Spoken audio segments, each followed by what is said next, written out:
It's a new week of SDH AM. John's hair's out of control. What else is new? John, hear you there. Hopefully, underlined, exclamated, italicized, boldface print, what have you. You have your power. You haven't had to worry about transformers blowing or anything like that. That you got your pipes haven't frozen. That you kept your pipes on. That your pets are safe. That your plants are safe if you're in that kind of a mode. But it's another week of SDH AM in conditions here in Atlanta, and I know that it's worse a lot north of where we are. So obviously we're thinking about you and sending our love to you this morning. And it is another week here of SDH AM. So traditionally it is today catching up on the weekend. It will be no different. Abe Gordon's going to drop by in about 10 minutes. We'll talk about Atlanta United as they get ready for preseason match number 1 coming up on Friday. It's Lexington SC making a road trip. We'll find out what's on Abe's mind with Atlanta United. Maybe take a tour around the rest of Major League Soccer a little bit. Then at 10 o'clock, Bart Keeler is going to join us. Very, very busy weekend on the national team side, either active or those who are hoping to get back into it. Women's national team had a 6-0 win. In between Abe and Bart, we'll look at that, kind of set everything up for Bart coming up at 10 o'clock. We'll talk about the return of Trinity Rodman. We'll talk about the first-timers. We've got sound from Emma Hayes. We have sound from Rylan Turner. We have sound from Trinity Rodman. We've got some goals. We'll go through all of that between 9:30 and 10 o'clock. 10 o'clock is Bart. Get into the women's national team there. Get into the activity of Yanks abroad. And there were a couple of calls that stuck with me from the weekend that I wanted to go over with Bart that might have raised some eyebrows across the board. And then we got to get into the Premier League and all the other news. There's some transfer stuff that's out there, updating you on latest reports, gossip, rumor, and innuendo, all that kind of stuff, getting you ready for today. Remember, tonight, 8 o'clock, it will be soccer over there. You'll have your standard bit of chaos and then picks of the week. I don't quite know how I did. I probably didn't win the week. And the reason I say that is because Jason has not reached out to me and said, hey, I need 4 matches to, for you to pick going into next week. So we'll find out what's going on there. All right. Then the rest of the week, Keeler Hodges is going to join us tomorrow. And it's that time of the month where we check in with Keeler, find out what's going on with the USL Championship and League One. Get you ready for that. Then we have, who do we have this week? Chad Emerson from Huntsville City is going to be joining us on Wednesday as they're getting ready in MLS Next Pro. There's been some roster turnover in the offseason. We'll catch up with Chad, find out about Hunt City, what's going on there. And we have the Bolos out for all of our other friends and family, the Power Hour on Thursday, getting ready for Friday. And it's going to be yet another week here of SDH AM. So that is the rundown as we know it. And good morning, Ricky. Morning, Abby. The matches start Friday. Ricky's like, preseason starts Friday. Well, they're already trying to stay warm in places not known as this area code. But yeah, first preseason match is, I think it is now in the afternoon at the Children's Healthcare of Atlanta Training Ground, closed door. And if I'm not mistaken, it is going to be streamed. Let me double check really quickly here. I think it's at ATLUTD.com/live. And let me see what we've got here. So preseason training sessions, the 2 schedule, Caden Moore, all the things. So schedule, do we have it under schedule? Do we have it under schedule or do we just have it? No, we just have the regular season. Okay, so hang on just a second. Matches, training notes, transfers. Where is it? Children's Showcase. Like I said, if I'm not mistaken, it is Children's Healthcare of Atlanta Training Ground, and it is on Friday. I think it's Friday afternoon. It was supposed to be Friday morning, but I think they've pushed it to help out with the preseason and the weather and everything. So availability report. Hang on. Schedule. Where's the preseason schedule at? So as I sit here and I slide down through everything. So no, not season tickets. So of course now this is going to bug me. Availability reports, all those kinds of things. Preseason schedule. Okay, here we go. It is it was initially ATLUTD.com/live. Supposed to be on the 30th, which if I remember correctly is Friday. It better be Friday. So hang on. Yeah, Friday. Okay, so Friday was supposed to be 11, but I think they pushed it back a little bit because of the weather and the impending everything that's there. So, Children's Healthcare of Atlanta Training Ground. It's going to be pushed back, I think, to like afternoon to let it warm up a little bit. But yeah, first preseason match. 4 preseason matches. It is the one at Marietta against Lexington SC. We get to see our old friend Philip Goodrum. Get to see our friend Steve Cook. I think Steve's making the trip down, and then from there they go to Houston, Texas, to play the Dynamo on the 7th, and then they go to Frisco to take on Red Bulls, and in the Torneo de Tejas, and they take on FC Dallas on the 14th. And that is your preseason schedule before the regular season kicks off at FC Cincinnati on the 21st. So, yeah, we're like, what, almost a month away from the regular season kicking off? So that's where we are, man. So that is absolutely, yeah, absolutely. Friday AM temperature 29, high for the day is 46. So I think that's why they pushed it back a little bit. I think it's going to be like a 1 o'clock or something like that. But yeah, I don't think it's going to be at the 11 o'clock start, but it will be streamed atlutd.com/live. Okay. All right. That is a little bit of that. All right. You might notice that lower third, just to let you know what's going on before Abe Gordon joins us here in a sec. Abby, glad you made it in time. Yeah, I almost fell down the front step. I had a moment with me, and let me go ahead and bring Abe in because it's one of those moments where I have to have Abe here just to kind of be a sounding board. All right, so I was telling folks to look at my lower third. Almost fell down the front steps. I had one of those moments, and I guess technically this might be a bit of opening kickoff. What is your setup when it comes to precipitation and days like we've had over the last couple of days when it comes to leaving your abode and making sure that you are as safe as possible with Chipper in tow? Yeah, I think the first part is make sure Chipper doesn't pull me upon first dangerous step or two. And despite being a husky, she is not unused to slipping on the ice on her own doing. We she runs on the concrete, and sometimes her nails are probably a little shorter than a normal huskies might need to be just naturally. I don't cut them or anything, but the concrete does its job, and so she'll slip on the ice as well. So we just got to make sure we aren't both going down. But no, she's pretty good at walking, so she doesn't drag me or pull too much badly. We were lucky where I was. There wasn't too much liquid on the ground. It didn't rain. Obviously, I don't want to speak for any other locations. Yeah. We didn't get as much rain as maybe we thought heading into Wednesday or Thursday, even Friday. And I think the wind did its job. It kicked up and kind of dried off the street before it got sub-freezing. And so there really wasn't a ton of ice to be concerned about in my neighborhood.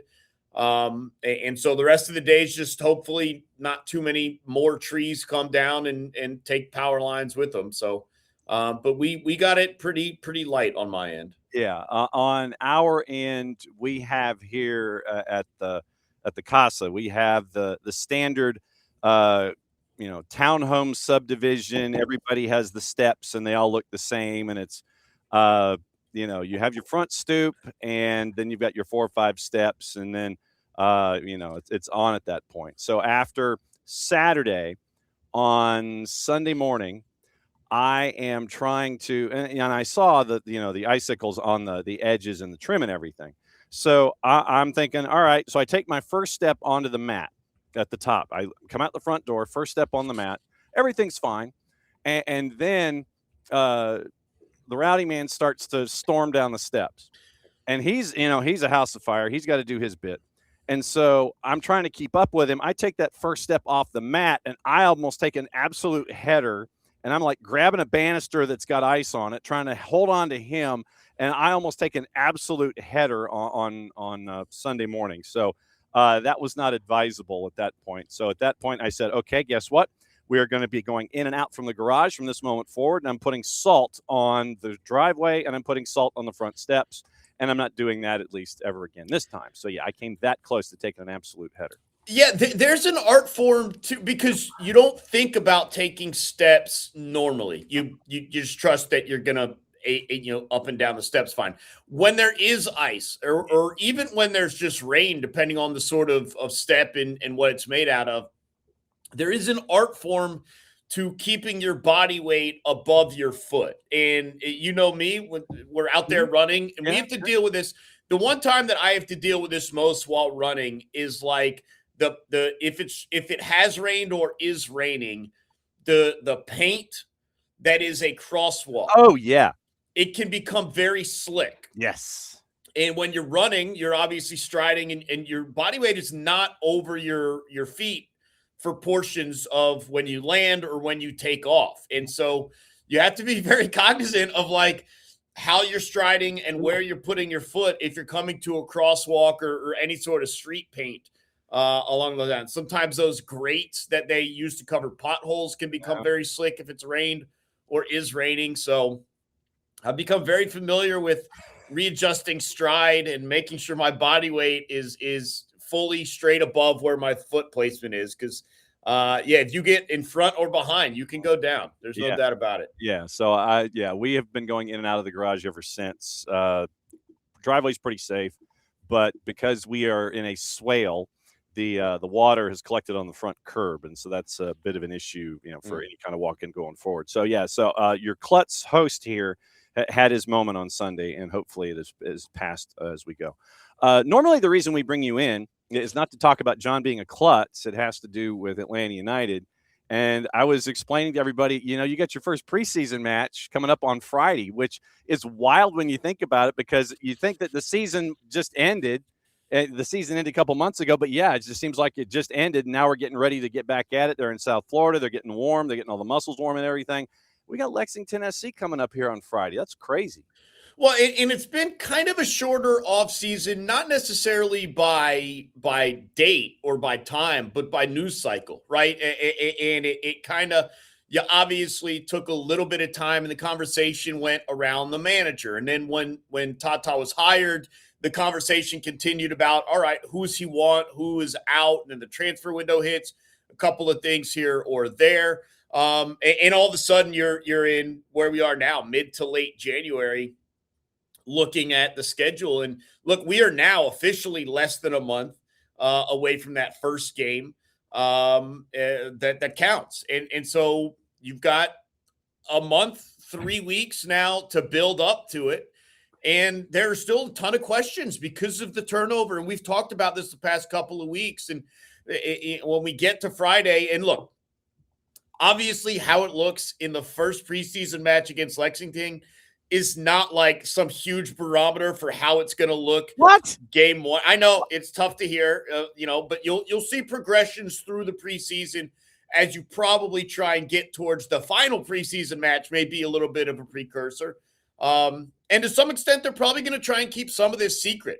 I know not all these matches are going to have major coverage, but they're not exactly dark, the old wrestling where you go dark matches and no one knows the results of what happened. Word gets out, news gets cycled around. But look, I'm interested in the same positions and pairings that we've talked about. Who is alongside Miggy and Almiron and Moranchuk in the midfield? Yeah. Who is there at left back? Who is there up top on the left? Is TRA getting first run, more run, or is it going to be Latte Loth? How are we looking at netminder? Is it a real competition? Are they just handing this to Jaden Hibbert? There's still a lot of things that I think we can kind of pick apart and learn from the preseason. I haven't gotten an update on Edwards and Fortune. Is their health back? Are they fully fit? Are they still working around? Can Stian avoid some sort of preseason muscle problem? Yeah. Like, there's still a lot of reasons to focus on the preseason. And quite honestly, and I know the team's been down in Miami. They've been rubbing it in our faces via social media posts True. day by day, as it is, was in the single digits this morning, or the felt like was in the single digits when I was out walking. So they're on a nice beach kicking a ball around like the old David Beckham commercial. Uh-huh. But it's going to be interesting to see just a couple of those things that maybe you are unsure of heading into the season, and and the other thing is just what looks different from a macro perspective, and I'm not the most like overall tactics guy. I see what's going on in the game and I know what is working in the moment and what is not. I let Maddie and you and Jason kind of detail tactically what is happening in a specific. I know the specific in-game moment. You guys maybe provide more of what's supposed to be happening. I kind of speak about what actually happened and where the problem therein lies. Right. But I think you'll probably start to see, if you're knowledgeable enough about this, which I probably am not, some differences between what they were asked to do defensively, offensively, in the build, in the retreat, in the counter, all of that, from Dyla now to Tata. And does it look the same as it did, what was it, 7, 8 years ago, 6 years ago originally? Or is there some modifications now a couple of years later, both due to changes from Tata, but also changes to the roster, changes to personnel? So again, it's preseason generally, and I know you joked with me about email. Let's just get out of it with no one hurt. Yes, there's definitely that. But I do think there is some stuff you can learn because of all the new pieces that maybe you wouldn't focus on if you were returning all 11 starters, if you were returning a manager, and all things kind of stayed the same. So you mentioned position battles, and I guess we can take it from that perspective if we think of it like American football. In net, there's a position battle. At center back, I think there's a position battle. And let's see. So then your sixes, I think if all things being equal and everyone being healthy, there's a position battle at the six. There's a position battle at center back. There's a position battle in net, position battle at striker. And then you mentioned the gaps that are there. I'm not calling them position battles necessarily because, once again, you're trying to figure out folks that would be going into those spaces to have said position battle. So striker, six, center back, and netminder. So you're looking at 4 position battles. Kind of. Yeah. Like, ideally, you're not, right? Yeah. That's the whole thing. And I don't think as many of these are position battles as much as they are Tata has an idea of who he wants there and just wants that idea to be confirmed. Like, with respect to Jamal Tiare, I think we're all huge fans. We want Latte Loth to be starting up there. Right. I think we need that to be confirmed. And I have my preference along the back. Like, for me, it would be Stian and Mihai. That's who I want back there. I'm waiting for that to be confirmed. If you believe Barakal is that guy instead, I'm not going to fight with you over it, but that's just where I'm at. And so some of these, I don't know if they're true position battles or more just like confirmation, reaffirmation of this is what I want, and it is working out in that manner. So it'll be really interesting to see. But look, you talk about some of those quote battles. I mean, if Jamal Tiare is starting up, and again, I love Jamal Tiare. I think he's great for this club.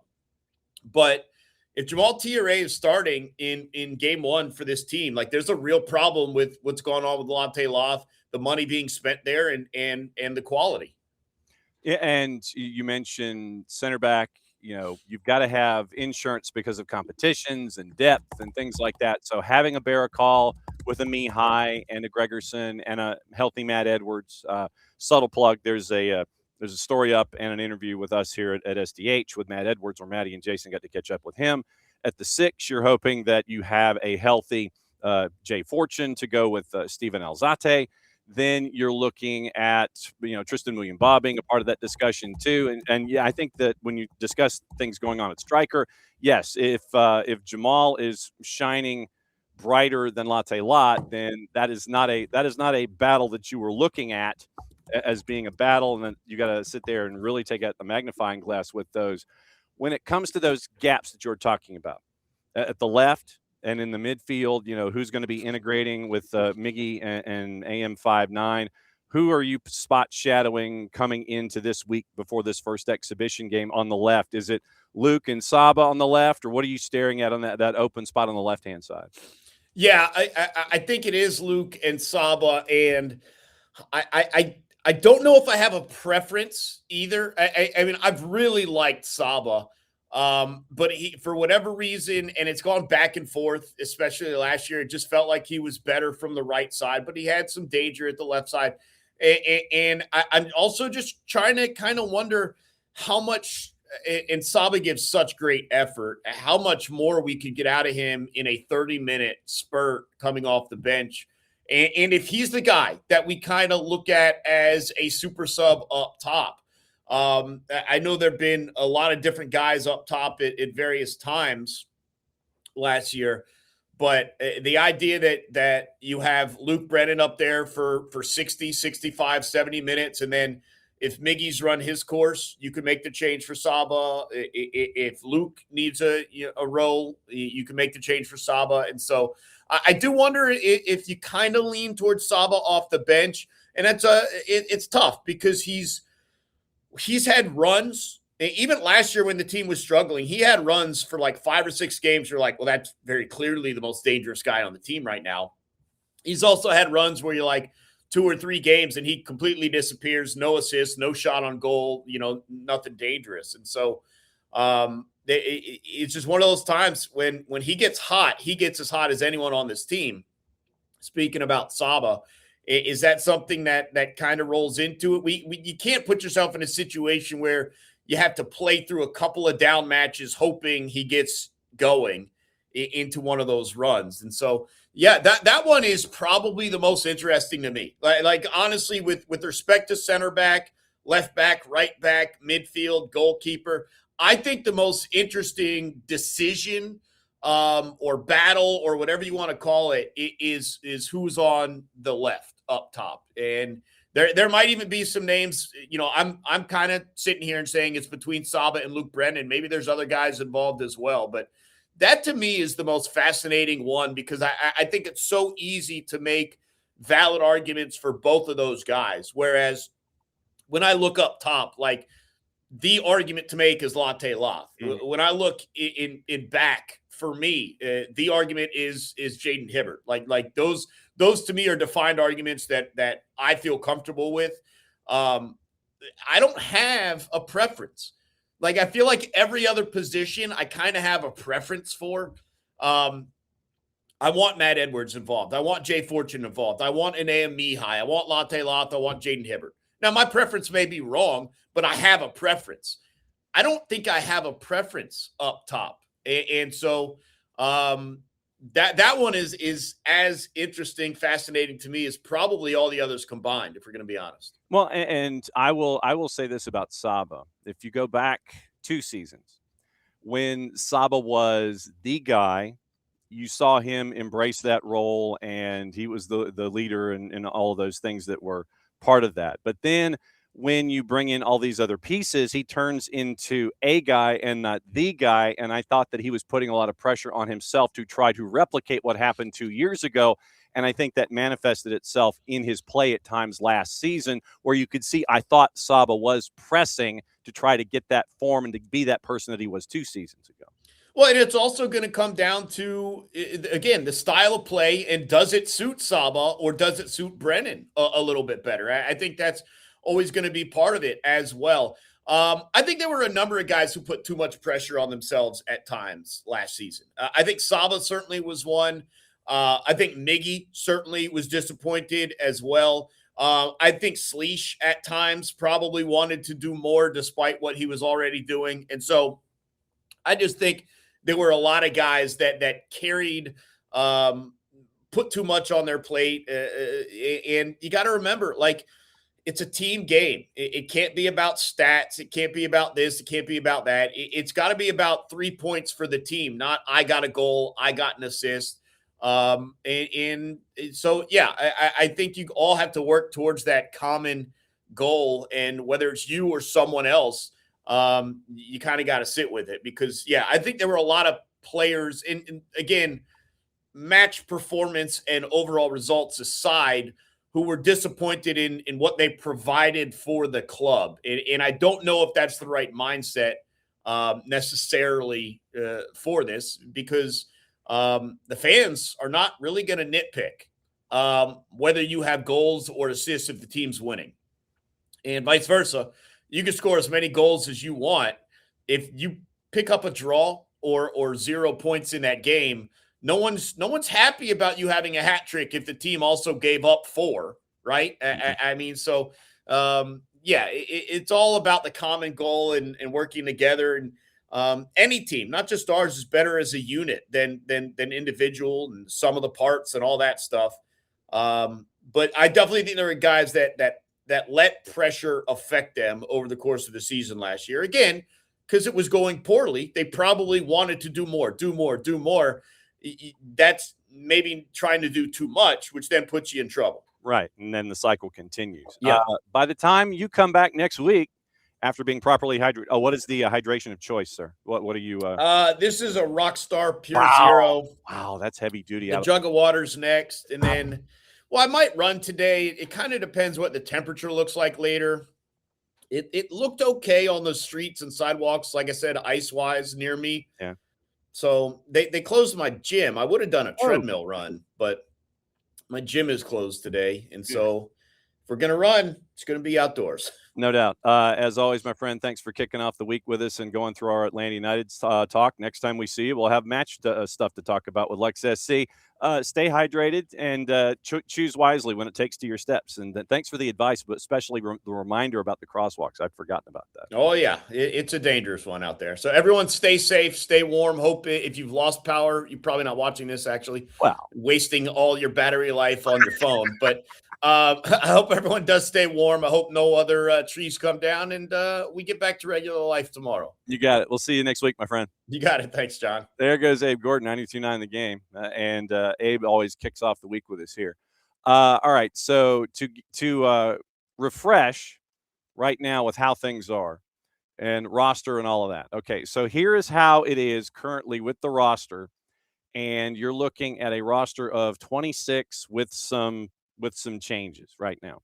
So in net, it's Jaden Hibbert, Lucas Hoyos. And you look at that one and you're like, okay, Jaden Hibbert, we know what we saw. And can that continue to be replicated as he gets more and more used to the speed at MLS level? We knew when we were watching him with the twos at MLS Next Pro that he was completely and totally dancing on his head at times. And he had what it was. He had what it took or takes. He has what it takes. He had what it took to be, at the next level. We saw it in other competitions. Then you have the mantle somewhat being passed with the retirement of Brad Gazan, and Jaden Hibbert gets the reps later in the year, and so on. You bring in the experienced backup with Lucas Hoyos, and it looks like that's a 1A and a 1B, or a 1 and a 1A, however you want to phrase it. You have the experienced veteran, or an inexperienced veteran. I've never heard of an inexperienced veteran before, but anyway, you have the veteran in Lucas Hoyos. You have Jaden Hibbert. Right now, that's what it looks like in net. Defenders: Amador, Barakal, DCQ, Matt Edwards, Ronald Hernandez, Stian Gregerson, Tomas Jakob, and Mihai. And remember, Caden Moore has been loaned to Philadelphia Union for the year. So calendar year loan, Caden Moore to Philly. So you're looking at Amador, Barakal, who is on loan from Getafe through the end of the fiscal year, June 30. DCQ, Matt Edwards, Ronald Hernandez, Stian Gregerson, Tomas Jakob, and Mihai. So if you're looking at center back, then it is Barakal, Edwards, Gregerson, Mihai. That's your 4 center backs at the moment. Right back, it is Tomas Jakob, Ronald Hernandez. Left back, it is Pedro Amador, DCQ. And then, so did I have 2? Yeah, 8. Okay, so 2 at left back, and we'll check the Elias Baez rumor train here in a second. But you're looking at Amador and DCQ at left back, Jakob and Hernandez at right back, and then you have the 4 center backs: Barakal, Edwards, Mihai, Gregerson. That's the way it is right now with your 8 defenders. Then your midfielders, and there are plenty. Miggy is considered a midfielder currently in the layout of the roster space. So Miggy, Alzate, Jay Fortune, Saba's considered a midfielder. Alexi, Muyumba, Santi Pita, Will Riley, Cooper Sanchez, Aiden Torres. And right now, If you look at those 10, obviously you've got Miggy on the right with the relationship with Alexi. And then you have, if you think of the 4-2-3-1, then your 2 6s would be some combination of Alzate and Jay and Tristan and maybe Will and Cooper. So that's what you're looking at with the two 6s. There's a big battle there for whatever you want to call it, minutes, what have you. Then in the attack, it's Miggy, Saba, Alexi, Santi Pita, and Aiden Torres, I think, could probably be in that discussion as well. But you're looking at, say, Cooper Sanchez, Will Riley, and Aiden Torres probably getting more minutes with the 2s to start. And then, what happens in the day-to-day and the weekly with Jose Silva in practices, you never know. So that's what you're staring at with your 10 midfielders. Right now you have 4 forwards listed as forwards. So if you take the 14 individuals that are midfielders and forwards and group them together, that's why I said Miggy's listed as a midfielder, Saba's listed as a midfielder, and Santi Pita midfielder. Okay, so but just the 2 that we would normally think of, Miggy and Saba, are listed as midfielders currently on the roster. Your forwards, Luke Brennan, Latte Lot, Jamal, and Cayman Togashi. That should be fairly set. Then remember, Ashton Gordon has been loaned to Chattanooga FC for the calendar year. So Ashton Gordon loaned to Chattanooga, Caden Moore loaned to Philadelphia. So those 2 are out of play. But your forwards, Luke Brennan, part of the discussion on the left, as we were having with Abe. And what is it going to look like on the left? Is it Saba and Luke?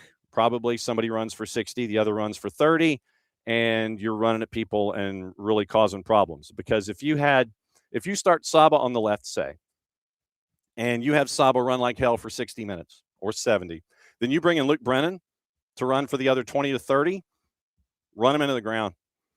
Go for it. So that is how I'm picturing it, literally just off the top of my head. So Luke Brennan, Latte Lot, Jamal, and Cayman Togashi. And that's what you're staring at right now with this roster involving Atlanta United. Now, there were the rumors about Rodriguez, and literally it was a price tag that went well above probably anything that Atlanta United was thinking about over the weekend, and you had a move to La Liga for G-Rod. So that was where that finished up, and it was officially Valencia. Getafe's Ivan Neu was one to watch in the final days of the window, according to our buddy Ben Jacobs. Could be loaned this month. Levante is interested. Valencia had also explored a move prior to signing Guido Rodriguez. So Guido Rodriguez to Valencia, leaving on a free, and that happened this past weekend. And so all set for medical signatures over the weekend. Mate Moreto was the one to help out Fabrizio Romano with that one. So Guido Rodriguez goes to Valencia on the weekend, and that happened, I want to say, Friday. So then that removed Guido Rodriguez from any kind of a discussion. Then you had Elias Baez, who has been looked at for the left-hand side. And you're looking at Cesar Luis Merlo had reported Baez, and this is 5 days ago.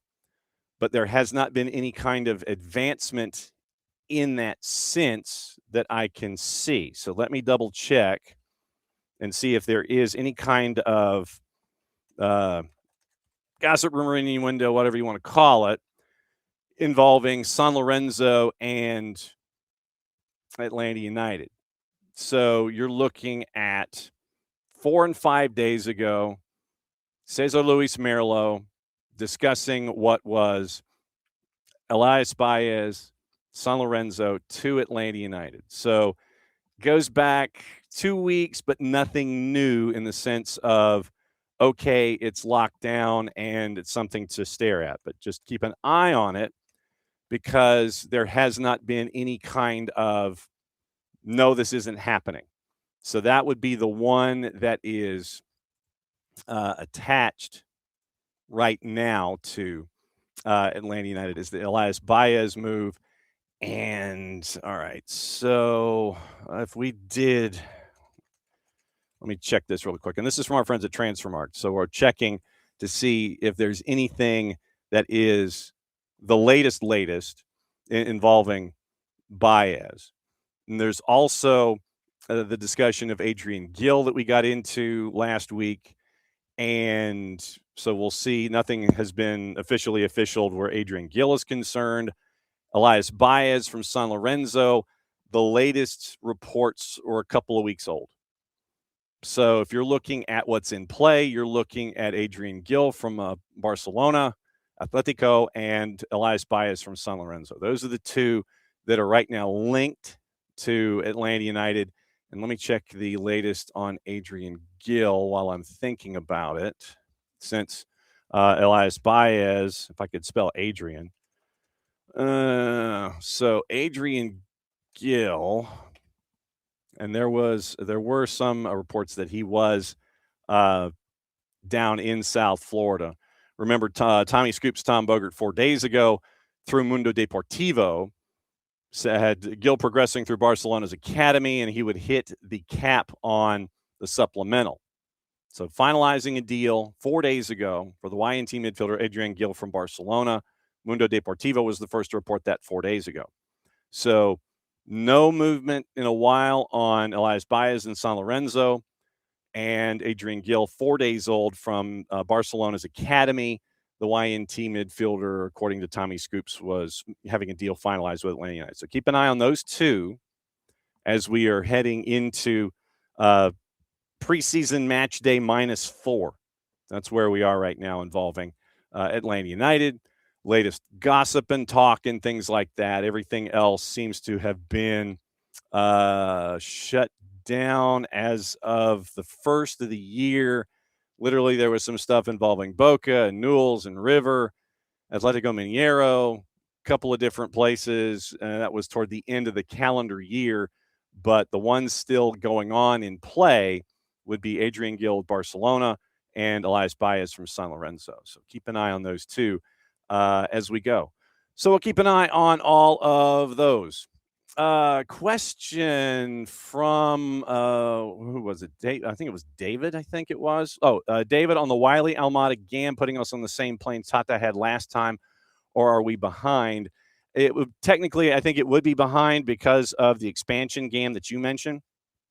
But when you look at the GAM in and of itself right now, I think Atlanta was middle of the pack. MLS GAM numbers. All right, so MLS GAM numbers, 2026 allocation money, and it was posted almost a week ago. But looking at the numbers, there are some teams that are absolutely hamstrung, but a lot of folks are in that 4.5 to 5 million range. Columbus is over 6. Houston's at 6.5. They got a lot of folks they got to pay. Same with Messi and friends. They're at about 6.5. Minnesota's got the most at 7.25. Montreal's over 6. Real Salt Lake's almost at 7. And St. Louis City SC is at a little over 6. So, middle of the pack for Atlanta at 4.5. Trying to count how many teams are less than Atlanta. 1, 2, 3, 4, 5, 6, 7, 8, 9, 10, 11, 12, 13, 14. So 14, literally middle of the pack for Atlanta United. Literally middle of the pack when it comes to GAM. 4,586,967. So almost 4.6 million in Garber bucks, and that's where Atlanta United is right now with what they got to pay and what they got to lay out for everything else. And you look at, and this is the other part, and this kind of was leading into almost opening kickoff-y kind of things, where we still haven't gotten the money on Thiago Almada. I do have a bit of a John Texter update, and it has to do not with him paying money where he should, but there was a conversation. The fans at Botafogo, we mentioned last week that the fans at Botafogo are less than pleased with John Textor. And then, of course, he came out and was kind of chasing after the fans at Botafogo on social media over the weekend. And so I'm trying to see if I can find where it was. Hang on just a second. It might have been on the 280 character app. So hang on just a second. Let me see if I can find. John Textor basically decided he wanted to snap back at the Botafogo fans, and I don't think it went well. Let's see. It's from the 21st. It was something a little bit more recent. Where is it? Okay. Okay. So, according to French reports, he says that Lyon owes 34 million euro to Botafogo. We took over Lyon when it was in difficulty. We lifted it to the top of the Europa League. Lyon owes a significant sum of money to Botafogo. We are going to recover this debt. And then there was 2 days ago a protest in the streets against John Textor of Botafogo fans. Fans demanding respect for the club shirt, saying that Botafogo doesn't need the American. And so he went to he had, I think it was the same show that he was on previously, and it was once again 2 days ago, and he was not he didn't seem to be all that happy and optimistic in the conversations that he had, but he was explaining the situation of Botafogo, and he was kind of snapping back at the fans for being as vocal as they were. So if I can find it by the time we get out of here, I'll go and try and chase where it was. Okay. Asked if he intends to leave Botafogo if he doesn't follow through on what he's saying in the live stream since trust has been broken. Response is that he doesn't think about that. He finds it absurd that he is the club's majority partner. According to Textor, when things get tough, you don't just walk away from everything. And apparently there are a couple of investors or former partners of Textor at Fubo, and it will be great in the long term. So Botafogo fans had protested for John Textor's exit, and here's the quote I was chasing. Quote, "It's absurd. If they want to buy, they should make an offer. We own 90% of this club. I'm the majority owner of Eagle, which holds the 90%. Fans are very short-sighted. The fact that they can ask me to leave the club after everything I've already done for them is, in my opinion, absurd. If they want to raise money and buy from me, let them make an offer. But until then, I'll continue running this club," end quote. And that's from Arena Alvinegra. So he was not a happy man. And so basically it's like they're protesting, but if they want to buy it from me. And so that's your latest with John Textor, as it was with John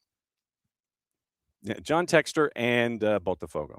So it is not going well, and he was not a fan of the protests that were going on over the weekend. So let me say hi to everybody this morning.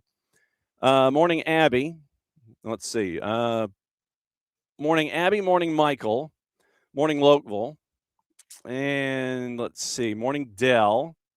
Morning, David. And let's see. Morning, Abby, who got back in one piece. Morning, Ricky. And let's see. And that's where we are. Okay. So good morning to all of you folks this morning, and good morning to everybody who's hanging out with us here as we break things down in Atlanta United's universe, Major League Soccer, and going around the planet. All right. Coming up top of the hour, it's Bart Keeler from the SoccerForUSPod. Now, to lead into Bart Keeler from the SoccerForUSPod, we got some stuff we got to get into involving the women's national team and their tour to California. They played in Carson, California yesterday, and it didn't really go well for the first 45. It did go well for the second 45. You had a couple of great moments for the women's national team, a couple of first-timers getting their first caps, and folks getting their first goals, like this one, courtesy of our friends at TNT and US Soccer It's Luke Wiseman on the call for a first ever for Rylan Turner. In that 0-0 draw against England. Turns 22 next month. This one's played through. It's a chance here for Rylan Turner. Rylan Turner! A debut day goal for Rylan Turner to open the scoring in stoppage time at the end of the first half.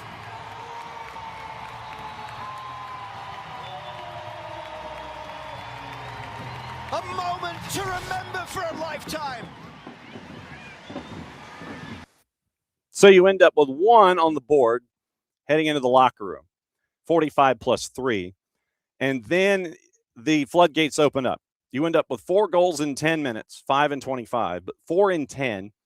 Allie Sentner gets the first of her brace. 6 minutes later, an own goal. And then in the 56th minute, you end up with this particular moment for someone who had definitely a very, very busy and a very successful week, Trinity Rodman. I mean, it meant the world. I think I've talked. Whoops, that's her post game. That's not the goal. Silly man, you loaded the wrong thing. Anyway, it was. Well, let me see if I can find it really quickly here. So, let's see. Upload. Did I do? Here we go. There it is. All right. So I'm going to upload the goal real quick. You were about to hear what Trinity Rodman said after the match, but we haven't completed the match to get into her post game. So here is the goal once again, courtesy of our friends at TNT and US Soccer. Maybe around the hour mark, Emma Hayes will go further to the bench, having brought on Bethune at half-time. And now here's Rodman down the right side. It's Trinity Rodman! What a week it has been for Trinity Rodman! And she caps it off with a goal as the captain of her country today. 4-0 for the United States. 4-0 at that point. Then you get 2 more. Once again, we mentioned Allie Sentner scoring in the next minute. And then you get another goal from Sears in the 72nd from Croy Bethune. And by the time you're done, it was 6-0 in the matchup over Paraguay, Dignity Health Sports Park in Carson, California. So questions were asked afterward. We'll start with the boss, Emma Hayes, and what she thought about the particular effort, 45 minutes at a time, I guess. We can look at it that way. First series of questions to Emma Hayes, once again, courtesy of our friends at US Soccer in Baritone. Yeah, I'm happy for her. Really am. I think it was a hard year. We all know, and she's ready to move forward, which I think today symbolises that. Like, it's a fresh year. It's a fresh start for her. She's settled. She's happy. I think knowing her future is a big weight off of her shoulders. I think she looked rusty, like all of them did in many ways, but she said to me at half-time, "You're not taking me off till I get a goal because I've got a celebration." And I thought, don't know what that's going to look like. And then she did it, and I couldn't quite see it. Then she came over to me and she asked me to mirror it, and I said, "I'm 49 years of age. There's no chance I'm doing that. My son's up in the stands." And Raylin as well, for her to debut with a goal that turns a game that shouldn't be 0-0 into the start of what we had. She scored the harder chance. That's what I said when it went in. I said we've missed some really easy chances up until that point, or really golden chances. But real credit to her, she stuck at it and tucked it away for her first goal. Right time, because she was coming off at half time. So really happy for her and to get that. Like you said, we deserved that. I was probably disappointed we didn't get it a little sooner. So that's the first round with Emma Hayes. And then she was asked, would you want, when you're starting a calendar year, would you want a match that you're not really challenged per se, and I'll put the word challenge in quotation marks, or do you want one where it is NWSL talent and you're assembling this roster for this? Do you want to be challenged out of the blocks, or do you want to kind of ease into your schedule? And here was Emma Hayes' response. Once again, courtesy of our friends at US Soccer in Baritone.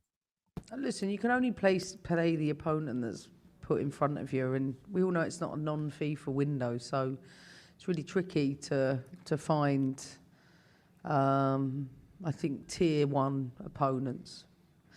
But also, having done 25 years as a coach during pre-season, it's the perfect game to play.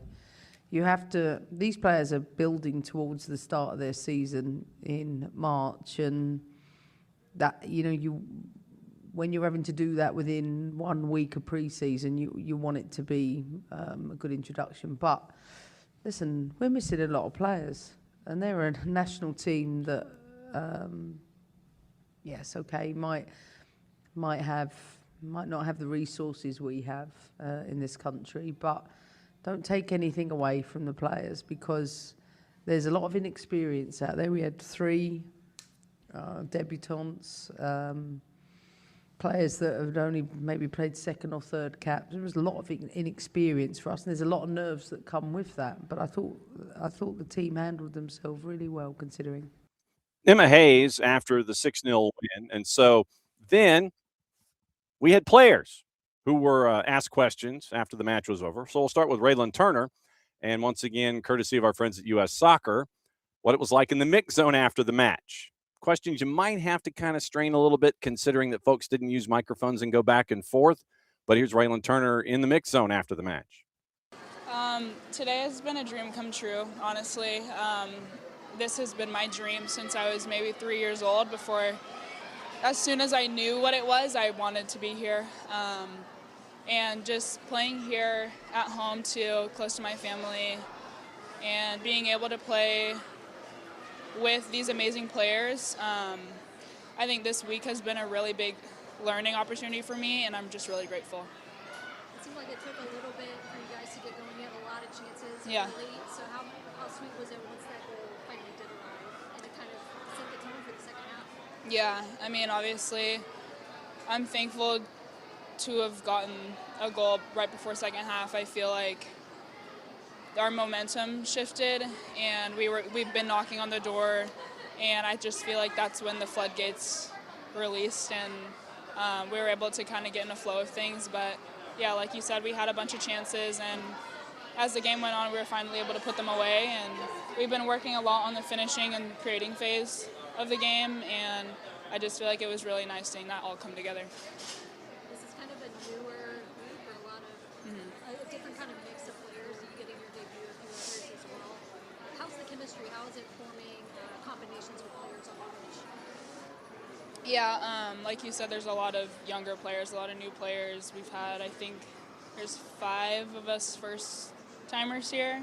I feel like the team has a really nice foundation of being welcoming, answering questions. I know I've had a lot of questions this week, and we've kind of had to figure it out really quickly, and I feel like everyone's been very helpful, and just the foundation of this team is really strong, and I feel like that has definitely helped us.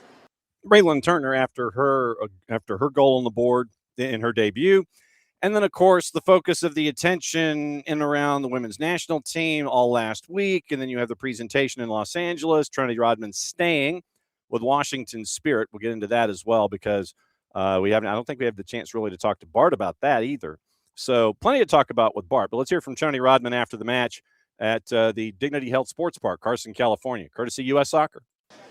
I mean, it meant the world. I think I've talked about it already. The last camp I was in was March of last year, so almost a year ago in LA. So a little full circle moment. Had my family and friends behind me. Had an old teammate that I got to play with. I've been playing with her since I was like 11 years old, which is crazy. But yeah, I'm just really happy, and always amazing to get a goal and then to do a celly after. Say you brought out the celly. Yeah. How did it feel scoring in the back of the net? It felt really good. I think we had so many chances this game that I was just like itching for one.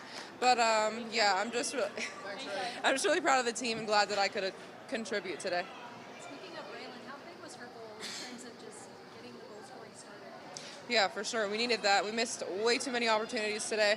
It's like laughing because I was like, we worked on crossing finishing all week. Maybe we like got all the good ones out of the way, and now we're left with the bad ones. But yeah, we just need to clean that up for next game, because we did the hard part, and it's the easy part of just putting in the back of the net. So there you go, Trinity Rodman.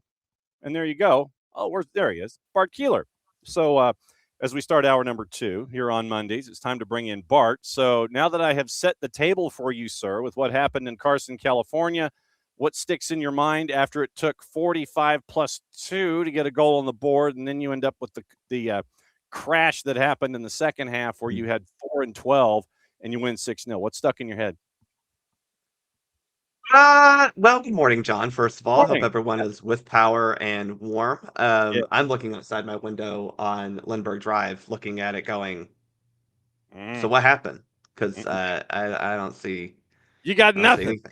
anything. And maybe that's what it felt like watching this U.S. women's team in the first half of the game, because there is a lot of smoke, if you will. There is a lot of bluster, but nothing really happened. And I think that is the frustrating part if you're going to be real critical of essentially a preseason friendly with a bunch of players who haven't really played all together all that much before. It did take a while for them to figure out how to put round ball in rectangular net. And once they did, John, it did look like, oh, yeah, we know how to do this. But even within that first half, there were still moments and there were still passages of play that looked good and are replicable, and in theory will then create actual scoring opportunities, if not goals. And that's all you want from these types of friendlies is, are the things you're doing replicable at a real level, if you will?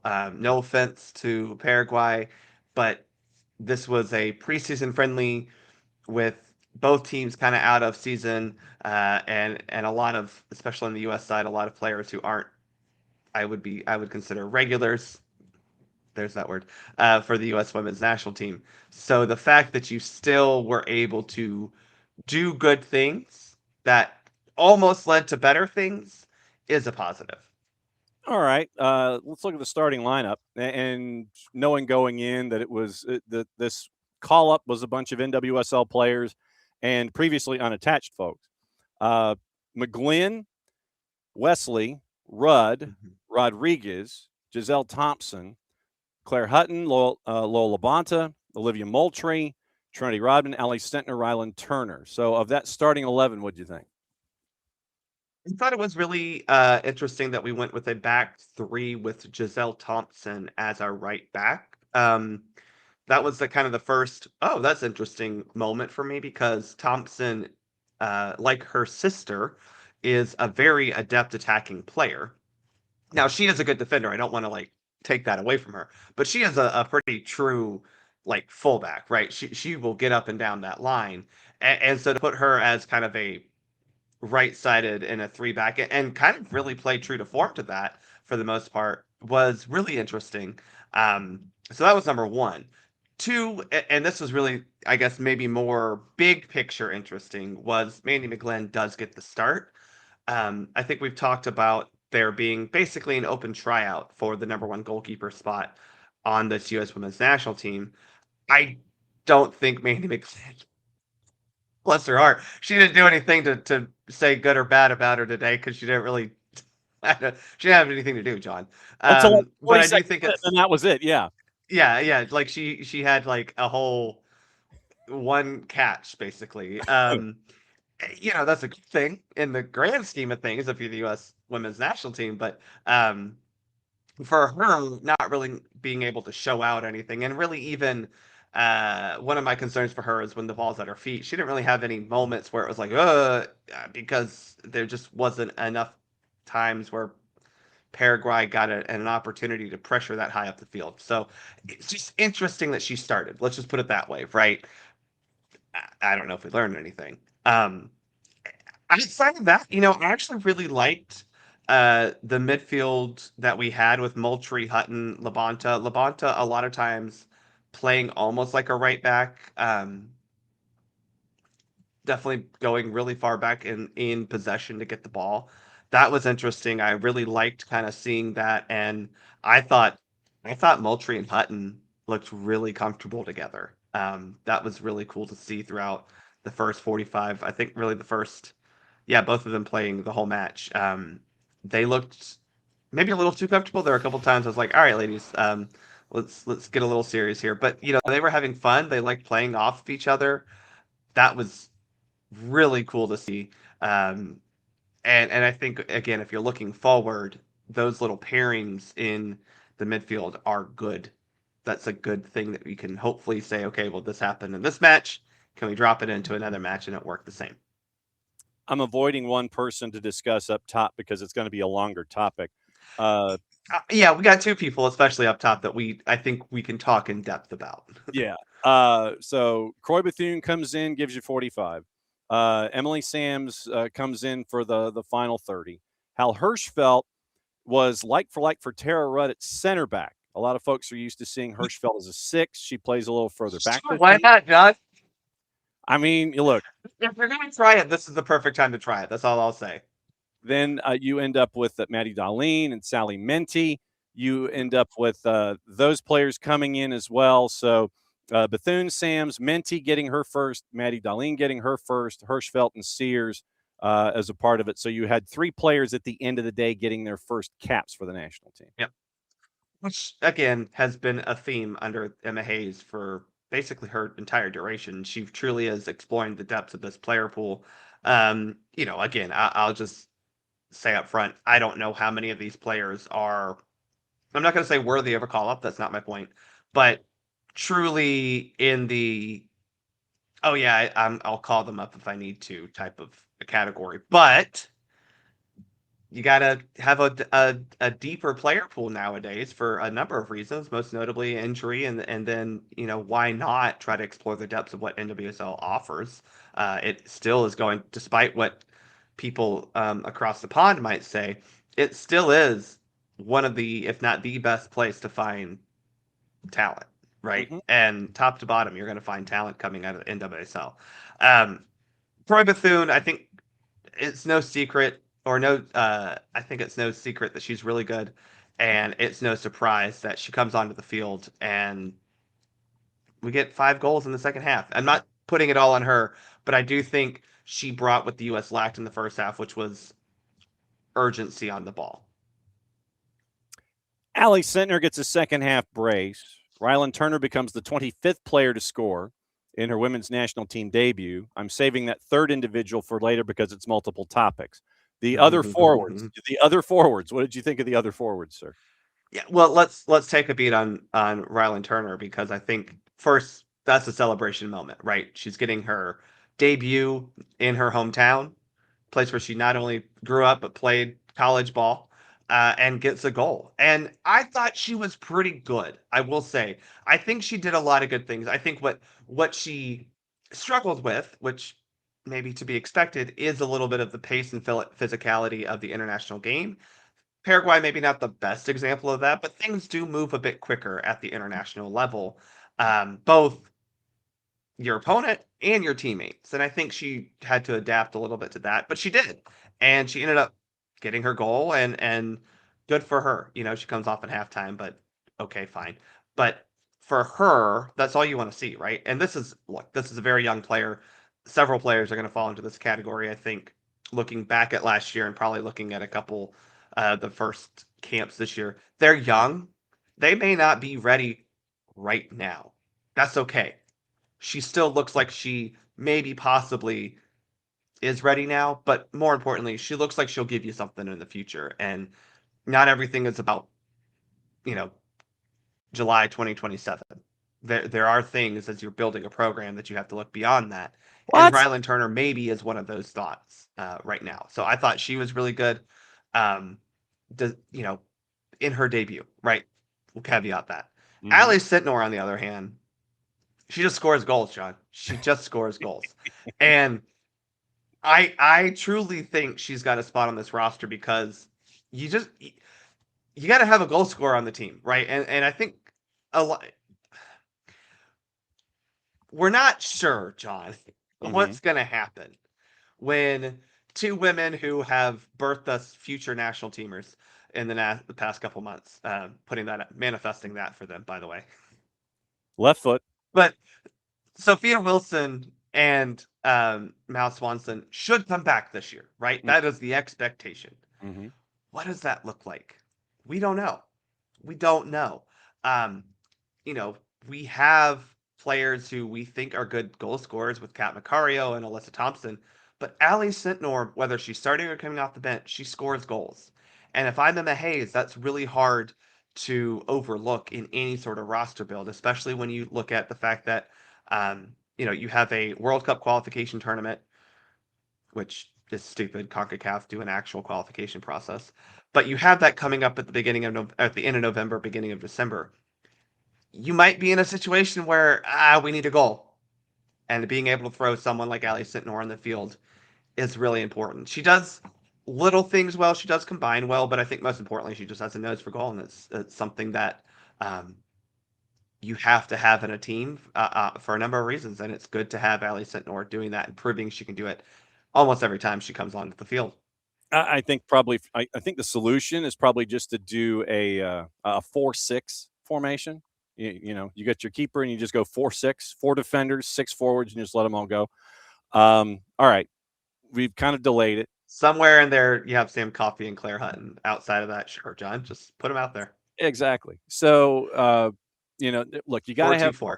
Yeah, well, yeah, really, just send them all because you're going to need break glass moments. You're going to have break glass moments, and then when you have to sit there and you break glass, and then you can pull Allie Sintnor out and to be that plug it into the lineup, then that's a good thing. All right, now I have buried the lead.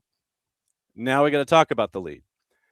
Going back to Friday and the signing of Trinity Rodman by Washington Spirit. Obviously, we went in depth into it, hearing from Haley Carter, Michelle Kang, Trinity Rodman.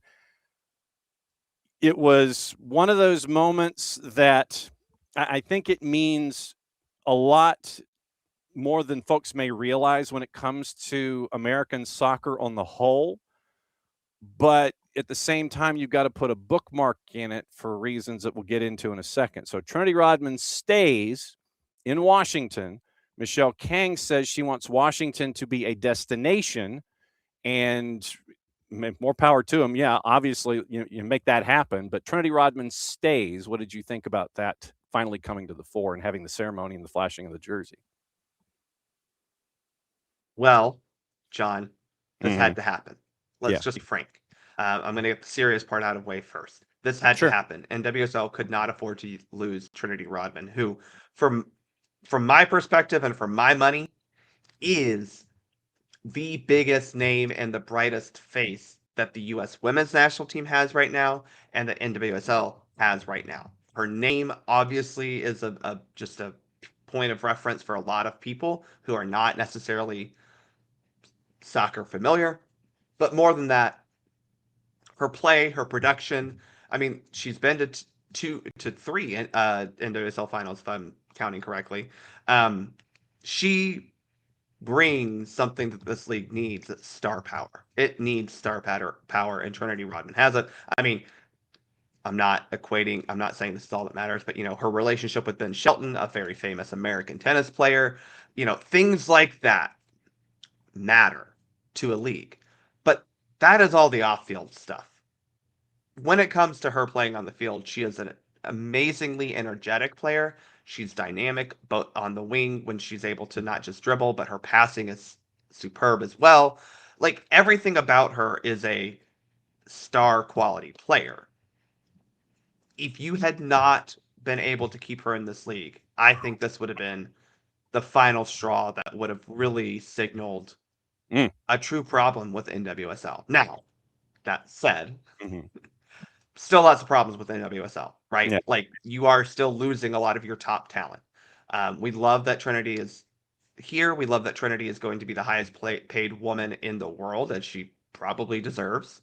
That is great. But I'm still cautious for, whoever those next players are, right? Looking at maybe this team, maybe a Giselle Thompson, right? Who is a really good fullback, right? Look, you have one starting fullback for the U.S. already playing in Europe with Emily Fox. Giselle Thompson could figure to be the other one. What happens at the end of this upcoming NWSL season in Portland with Sophia Turner? because you're an I option. mean, you just hit the nail on the head. Right. She has an option. Does she stay? Does she have to go from Portland to a team that can't afford her? Because again, if you're Portland, you don't want to lose Sam Coffey and Sophia Wilson within 13 months. Yeah. That they have a lot of issues on their own that they need to figure out, including like, do they actually want to win soccer games again? But that's a whole nother thing. But there are players on this roster, even Rylan Turner. I mean, projecting, right? Sure. But give her a couple years in NWSL, maybe she becomes a really good goal scorer. She could. And you come up and go, well, we don't really want to give you 900,000+ a year, right? But I mean, give it a couple years, there's going to probably be a WSL team that probably has that money and says, we need a kind of a pretty linchpin goal scorer. Is she the player? There are players, and that's just the Americans, right? You are NWSL for a period of couple years in the very recent history was able to get and still has a lot of well-known European players come over here. I mean, you look at Gotham alone with a semifinalist goalkeeper and a finalist striker from Europe, from the Women's Euros on their roster right now. You've got to also be able to pull some of those players from Europe to make your league overall better. There's also the thing that, I think if you look at what's going to make NWSL a powerful force going forward, it's how are you pulling maybe. We talked about it a little bit, or they talked about it a little bit on the broadcast, but there's the young Paraguayan star who is now in NWSL. There are other players in South America who hopefully you're looking to NWSL to play in instead of going to Spain, where you're not really getting great competition or great, I don't want to say competition, great facilities and all these things, unless you're playing for Barcelona or Real Madrid, right? I mean, a lot of those teams below them are just trash, to be just fair. Yeah. Why not try to find a way to go play at Houston or go play at Utah or Bay or some of these other teams that are not your star quality teams? The check will cash the direct deposit will happen every 2 weeks. But if you can't get a roster spot because you're saying, hey, I want 500,000, and they're going, well, I don't know, that's a little bit above our salary budget, then, John, it doesn't even matter if that check will cash because it's not coming to you. I know. Also, a couple of notes this morning out of the NWSL. Nichelle Prince has signed a new contract with Boston Legacy, 2 years with a club option for a third. And Jordan Dudley, Cambridge High School, she has signed on, and she is heading to Gotham. So good for her. Yeah, so Jordan Dudley goes from Florida State to Gotham. That comes out this morning from our friend Jeff Kassouf. So to your point, you are looking at, and this is obviously something that we're going to continue to keep our eye on right now, is the ongoing discussions over the NWSL becoming hip and finding their rhythm in the ones and the threes, and trying to figure out, okay, yes, and Haley Carter did mention in the press conference with Trinity Rodman that they've signed this deal and they're going to abide by this deal.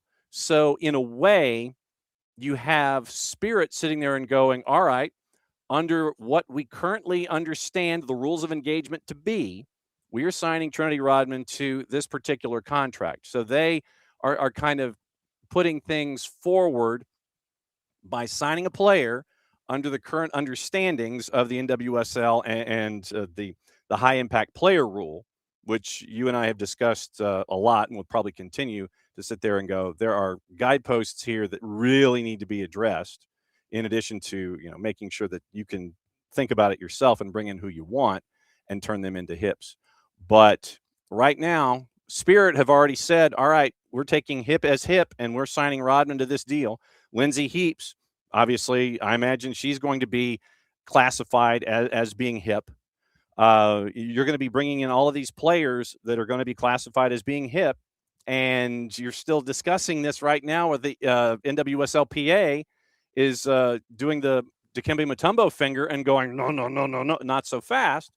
And so you have teams signing players under HIP-like Mhm. deals, and HIP is still being discussed. So the give and take here is going to be interesting going forward. Obviously, I don't anticipate that Spirit are going to sit there and say, well, no, we're not, we've signed it and then we're just going to have to tear it up and do it again. But I think that you've seen the Spirit kind of push the pressure a little bit toward the Mhm. PA with this Mhm. signing. It's like, let's get some ish done here and figure it out. Well, look, I think you have to understand that the people who make these deals are the owners, and those are the ones who voted for the HIP rule. Mhm. So they're going to operate under those guidelines because they're the ones who win it in theory. Now, at the same time, I think they understand that the PA's proposal of just adding $1 million to the salary cap, they're going, okay, well, we can do that and still have enough for Trinity Rodman to fall under this. Probably still have enough for Lindsay Heaps to fall into it. So I think from that mechanism standpoint, they're not really concerned. Just looking at the numbers, yes, if you don't have HIP, then you're going to have to be a little more creative with your accounting. Mhm. But I think if you assume that HIP is going to go through, great. But if you're also paying for the if PA does come back and there's an issue, and we end up having to do X, Y, and Z, I still think that they understood that this will fall into whatever framework is allowed outside of this. Now, I will say, I think the $2 million price, right, her salary reported per year, Right. Yeah. I think that is a result of HIP, right? I think that is them saying, oh, well, we can give her this, that's fine. Now, I don't know what the exact breakdown is. I didn't see that of like how much is HIP and how much is not. I don't know how much of that they'll disclose. If we're not there quite yet, but for MLS, you remember that your salary budget hit for a DP is the max salary budget, which I think is 715 It's this like year. 7, yeah, I think it's eventually going like 760, 780 or something like that. But it's in Right. that, and that counts for basically 20% of your entire cap structure, regardless of what you sign the player to. But if you designate them as that DP, those 3 DPs, if you go down that road, could be in theory about half or more than half of your entire roster, which it gives you that juggling aspect that you're talking about. It's like, okay, how do we fit folks in under our cap and still have these DPs? And so that's the juggling act that we see with Major League Soccer with the DP rule. Yes. And so that's the question. I don't know yet about the rule in NWS because we haven't really seen it in action. Like, even if we have the first HIP player signing on, what does that actually mean? Don't know yet. We don't know yet. No. Cap once again, $3.5 million per team in 25, expected to be 3.7 and 26 after revenue share, and the creativeness will continue, obviously. And you've got the grievance that is still hanging out there with the NWSLPA and the Board of Governors. So that's kind of where we are with Trinity Rodman. Okay, to the flip side, and getting into John, can I take a quick? Sure. Can I take Are a you quick actually? beat? I have You're to ask. exercising a timeout here? Yes. You're taking the 30? Sorry. I just want to. I haven't ranted fully about this, and I'm not going to rant fully about it here. But I just want people to understand, like, I am frustrated that the U.S. women's national team does not get to compete in a kind of true qualifying format. CONCACAF basically allows them to skip it. The U.S. and Canada get automatic buys to the tournament in November, right? It is a single elimination knockout tournament, quarterfinals, semifinals, final. 8 teams qualify. U.S. and Canada are 2 of those. We don't have to go through any of that. Now, there are the other 6 do have to go through the qualification process. Maybe I'm a loner here, but I think it would be kind of fun for U.S. women and probably good for CONCACAF to have to play in some level of qualification to get to the final stage of qualification of World Cup qualification, right? It would be fun for the U.S. women to have to play on the road at mean, I don't think they want to go quite this far, but like on the road at Nicaragua or on the road at Jamaica or on the road at even a team like, I don't know, Dominica. Maybe again, maybe I'm wrong. Maybe I'm the only person here, but I think it's just a little bit of a missed opportunity to not have some level of qualification. And let's be real, I'm sure that the qualification tournament will somewhere be in USA, Mexico, right? So not exactly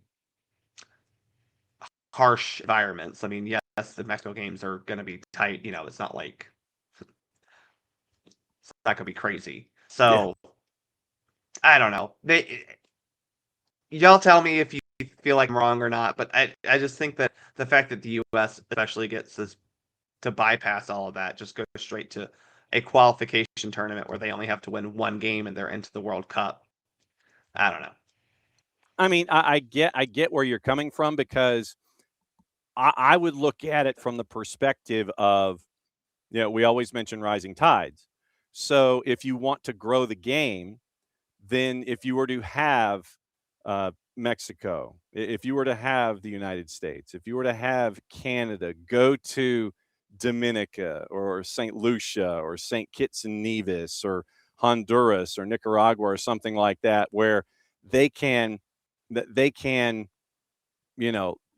give the rest of CONCACAF a marker. It's like, okay, here's where we are. Here's what it's like in this environment. And, who knows? You could have a moment like the men's national team have had in the past. I don't want to wish that on the women's national team, but, you could have those kinds of moments that are there, and what it would mean to that particular minnow going forward if you had them in those situations. So I get where you're coming from there. Mm-hmm. I also think maybe this is again. No, I think maybe this is my other things. Like, I think the single elimination knockout tournament also kind of bums me out, because it's just like, all right, we're here. Go win one game. I don't know. It's like, one game. We're thanks. You get your cameo in. You sit there. And it's like, yep, we're done. We're good. Thank you.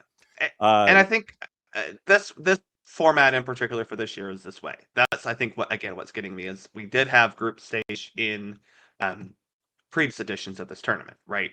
But for this one, it's just the single elimination knockout, and I don't know. I don't like it. I dislike it a lot. So obviously we'll keep an eye on it. And also, if you have certain cable channels right now, the CONCACAF U17 women's tournament's going on right now, and it's the qualifiers. And if you want to take a look at some imports that are from the United States that are a part of their country's diaspora, and that was the word that was used. You're seeing there are some folks that are here in the United States who are using the family lineage to go back and play in the U17 tournament. So it's been I literally went through the rosters of the U17 teams that are going to be in this tournament in the group stage. And I'm sitting there and I'm looking for folks, and it's like, okay, oh wow. So there is some diaspora that has been influenced for U17s, and I think half of the squad for Trinidad and Tobago in the U17s, they went to lineage and genealogy to try to bring players in. So just kind of keep an eye on that. And like I said, it's on FS2 occasionally and on the webs and things like that. So if you want to keep an eye on that, you can. Also, wanted to get into men's national team stuff, and that kind of gets us into cards and calls at the end. So I'm going to save that one individual toward the end, and that'll get us into cards and calls, because it was an individual that had a dog so call, and Jarrett was up in arms over it. So getting in through everyone else on the weekend in the men's national team purview, you end up with obviously Crystal Palace and Chris Richards. My apologies. You end up with got the consolation goal in the loss to Chelsea. And Crystal Palace right now, Chris Richards gets his first goal of the season, but Crystal Palace is kind of going, they're regressing. And so despite what the American from Birmingham, Alabama is doing, Crystal Palace is kind of going like this. So keeping an eye on that. But huzzah to Chris Richards. Winless streak to 8 now for Crystal Palace. Jedi Robinson played 60. in the win against Brighton. And Tyler Adams still nursing his injury for Bournemouth. Brendan Aronson is playing Monday Night Football tonight at Everton. So that is the rundown. The rundown there. Tim Weah, second assist of the season for Marseille in their win against Lens. 10-game winning streak across all comps. You're looking at Marseille in third, Tanner Tessman's Lyon in fourth, Flair and Balogun with Monaco is in 10th, Toulouse is in 8th. So a bunch of 6s and 5s for them in France. Like 98,000 U.S. players are playing in Germany right now. And Joe Scally was not having a good day. Build on Joe Scally, quote, abysmal. He first set up the 0-1 with his chest. Then he deflected the 0-2 into his own goal himself. A total failure. So Malik Tillman and all that. So in those 3 countries, it was not a good day. 6 for both Damian Downs and Joe Scally. Miserable days for them.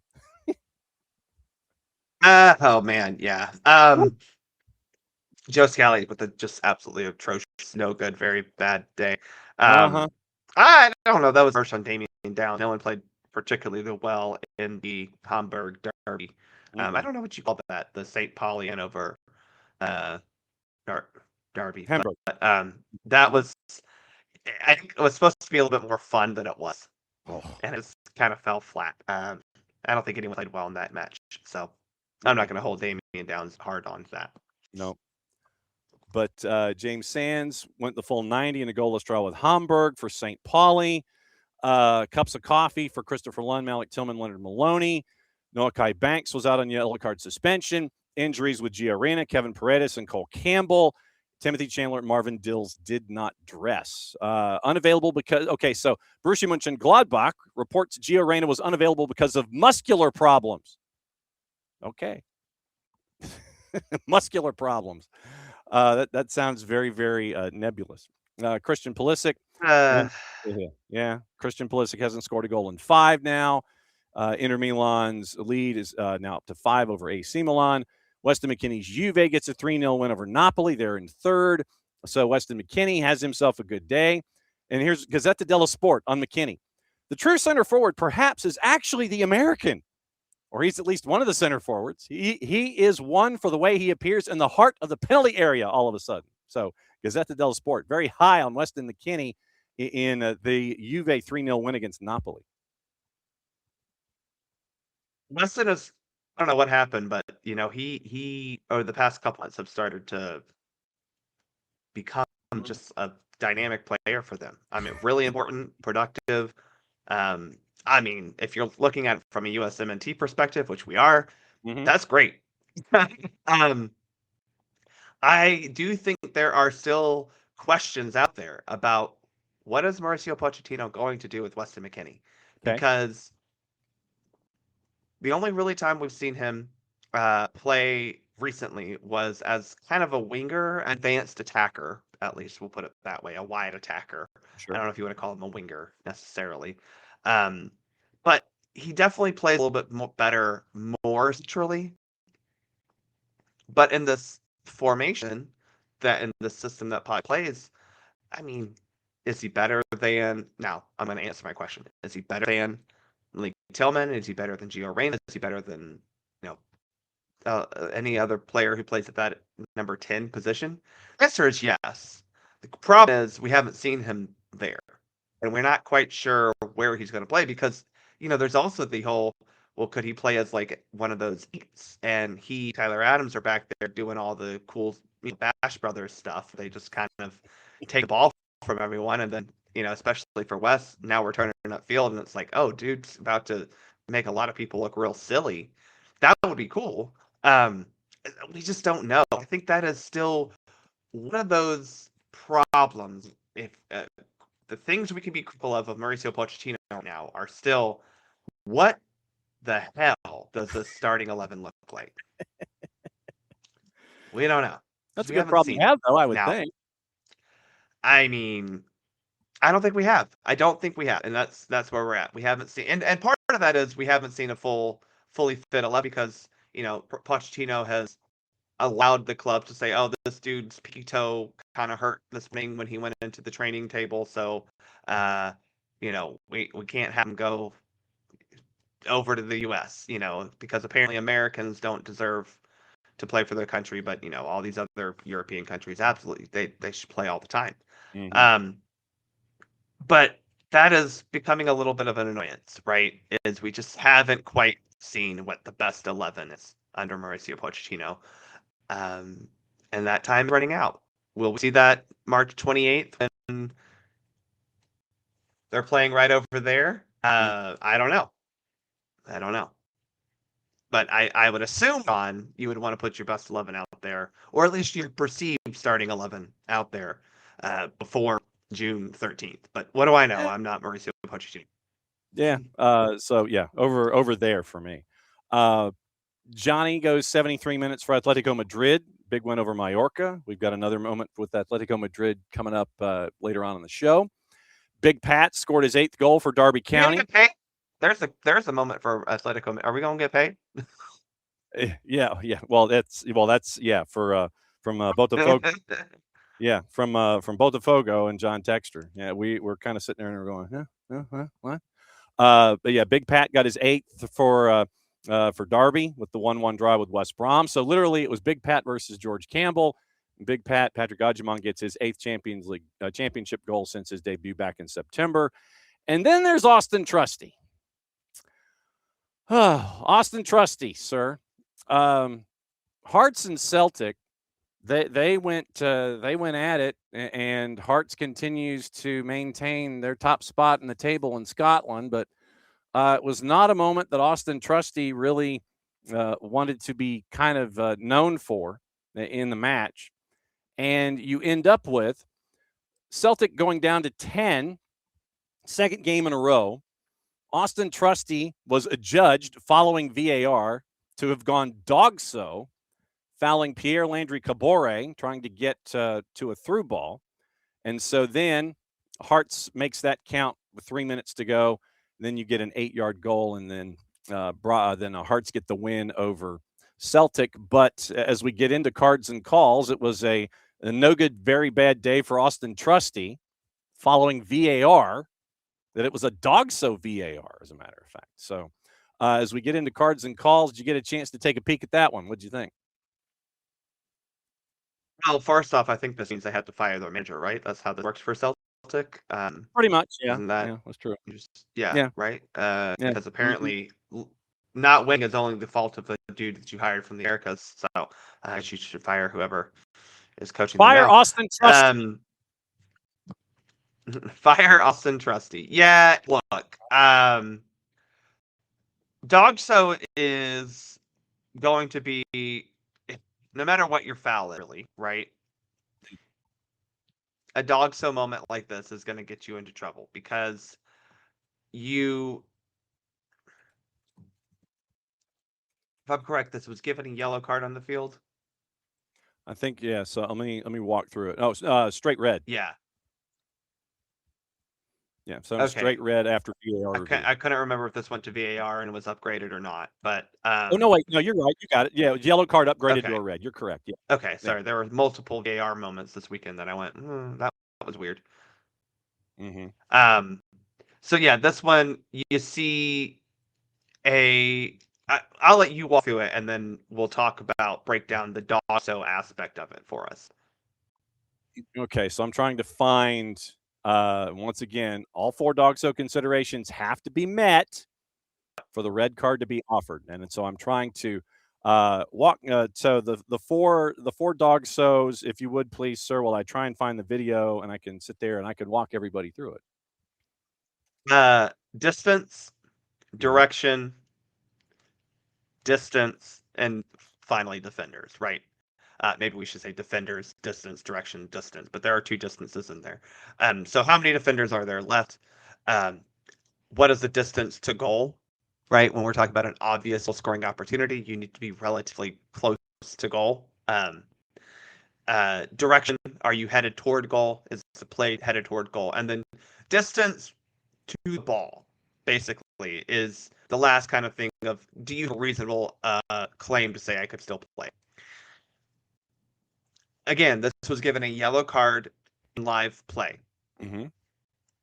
So, I don't know. Have you found it yet? I'm waiting for the commercial to stop playing. Okay. Yeah. So that again, those are the four considerations for dog. So all four have to be met. This is not necessarily there's a lot of one and none of other. Okay, so I found it. All right, so it We'll is walk through it, and I'll explain why I kind of disagree with this call. okay. So it is a long pass from midfield to basically the landing point is the attacking third, and so the Hearts forward is trying to get past Trusty, and you end up with they're kind of there's some hand fighting going on. The attacker for Hearts is past Trusty, and you see the Hearts attacker reach back with his right arm, trying to stiff Trusty away to create some distance. And Trusty is closing, and it is like about a 45-degree angle where the attacker is cutting across. Trusty is coming forward, and Trusty in his line is going to hit the right shoulder first. It looks like they kind of, I mean, is there any contact at all whatsoever? You know, I'm looking at it, and it's like you get the push forward, and then there's a long trips them from behind. Yeah, there's like a I long think stride. that's Trusty gets into it. Yeah. And then attacker goes down. Here's why I have an issue with this. Yeah. Yeah. Yeah. I have an issue with this. So I think you mentioned, look, it's a foul. He does trip him from behind, Yeah. right? Foul. Foul, I give you what that. do you have an Yeah. So let's go through the D's then, right? And I'm going to go through the ones that I think are met first. Mhm. Distance to goal, I think this is fairly, you could say, relatively close to goal, right? Like he's 30, 25 to halfway 30. between the center line and the 18, maybe closer. I think distance-wise, we meet that criteria. Direction of play, well, look, it's going toward goal. I think it's possibly, maybe you could say, going more toward the corner flag. It's going to goal, right? Distance to the ball, obviously, I think this is met. They're infighting to win the ability to go win the ball, basically. And I think the attacker is well within his rights to say that I have a perfectly good play on that ball, especially given where other players are. Now, what I do have an issue with is the defenders aspect of this, because there is a defender running fairly in stride with them. Now, he's about 10 yards on the outside flank. If you're looking at the video, he's above this. Yeah. I kind of think there's a defender enough back there where you can justify that this is not, the last player back. Right now, we don't really consider goalkeeper, so we don't need to worry about that necessarily. But there is a defender there. Now, I guess the question is, does that defender have a foreseeable path to make a play on this attacker or the ball? I don't know. I mean, it just is one of those things where I don't. Maybe not, but I could see them have holding this ruling on the field, going, "Oh, there's a defender right there. It's just a yellow card." I struggled with this because I think the defender's element is not fully met. Right? I do not think this is the last defender necessarily, even though yes, Trusty is the final defender, maybe that you would have to beat. There's still a defender back there, so I kind of do think that. Had this been given a red card on the field, I think you could have said, well, that defender maybe wouldn't have been able to make a play on the ball. But it was given a yellow card, right? And that's where I don't know if this is a clear and obvious error to upgrade it to a red card. Now, let me be snarky for a second, since Jarrett Smith isn't here. Yeah. This is how you know Celtic has lost control of the Scottish Premier League or Premiership, because they should be getting calls like this. Yeah. And they're not. So up the jam tarts. We're going in and winning the league this year. Mark Richt has lost control of the Scottish Premiership. All right. So Crystal Palace and Chelsea. I have two others, and Yeah. So I've got Crystal Palace and Chelsea and Wolves and Manchester City. And you have in Crystal Palace and Chelsea, it's 2-0 Chelsea in the 57th minute. And you have you have a shot that Dean Henderson saves, and then in the backwash of everything going forward, so Henderson sends it away, 57th minute. Now they come back down in the 59th. You have a cross that comes in, and then a shot from close range, edge of the 6, hits the defender who is standing on the line at the edge of the 6. Shot from close range, hits the defender, right arm. And then instantly you have 3, 4, 5 Chelsea players sitting there and going like this. And you have a handball situation that is given there, and they were wondering where it was. And it doesn't get called initially. And so you have that moment happen, and then it goes back to review.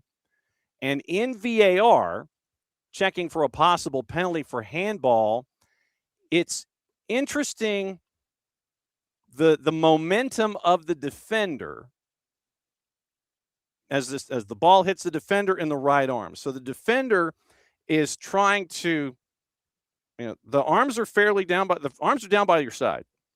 So then the ball hits the defender almost like in the crook of the elbow, and that's what ends up being reviewed. And so as it hits him, the reflex action occurs and the arm goes backward. After it's like, oh, you've hit me, ow, kind of a thing. And you end up with the end result in the 62nd minute, 3 minutes after the event happened, was, for me, that was the first issue, taking a full 3 minutes for it to go down. You end up with a lengthy explanation, and you end up with a yellow and a penalty. Yep. So what happened here? Well, I think in the explanation he gives away for me why there shouldn't have been a penalty. So first off, let's tackle handball considerations. Right? We're talking about a natural position. We're talking about momentum toward the ball, which is going to come into play here when I give my reasoning. And then there is the element of denying an obvious goal scoring opportunity because this does come inside the penalty area. Now, not given a handball on the field, I think it is fair to say, again, we're talking about a handball being below the armpit. It's the non-legal part of the arm. I think it very clearly hits a non-legal part of the arm, John. I think we can agree that when we watch this, yes, you think you said basically it hits like the crook of the elbow. Right? Yeah, the crook of the elbow. So it is absolutely in a non-playable part of the arm. However, that does not necessarily mean it is a handling offense. For me, seeing the arm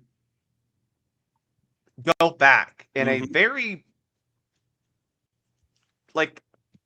almost instantaneous, the ball hits him and it goes backward. To me, that signals that the player was not deliberately making a play on the ball, right? So this is one of the considerations we are allowed to use for a handball. And I think this comes into play, especially when we have VAR, to truly look at this. Again, we do not judge intent, but we can judge if it was a deliberate action. Those are two different words, John.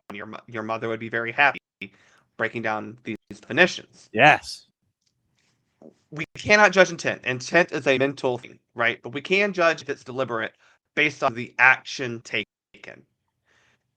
In looking at a handball, a deliberate action would mean we don't know if it's intentional, but we can see if it's deliberate by the arm moving toward the ball or moving, in some cases, maybe moving further out to make yourself more unnaturally bigger. Right. This, I don't think, has that movement. If anything, his arm is going behind him. I did have a problem with this being elevated to a handball. And then again, if I'm remembering correctly, he said that the reason it is a yellow card is because it was an accidental. Yes. So then why are we calling it a handball? Yeah. What check did Todd Bowley write? There's my snarky Chelsea comment. But Hey, that to me, I mean, you admitted it was accidental. mm-hmm. I don't know. This did not sit right with me, John, because I think as you mentioned, I think you had 7 minutes of VAR review or some lengthy Yeah. review. So to me, you're now looking at, and granted, I do understand that there are multiple levels of, is it a handball and then is it a red card, right? Because most of the time, when you're giving a handball offense inside the penalty area, you do have an element of dogs that you do have to look at. And obviously, this is a shot that's been blocked using or with the arm. But I don't know. The momentum going backward immediately upon contact of the arm, like that to me signals that this was not a deliberate play on the ball, a deliberate handball, and should not have been given. That's just me. Okay. I know that Ropes has a question about Harry Maguire from Arsenal and Manchester United, and I know what your instant response is. I'm not going to talk about that game. That's what I figured. Manchester City and Wolves is the last one, and it is 1-0 Manchester City, 35th minute. And it has to do with, once again, a handball question, we'll phrase it that way, and a very confident center ref.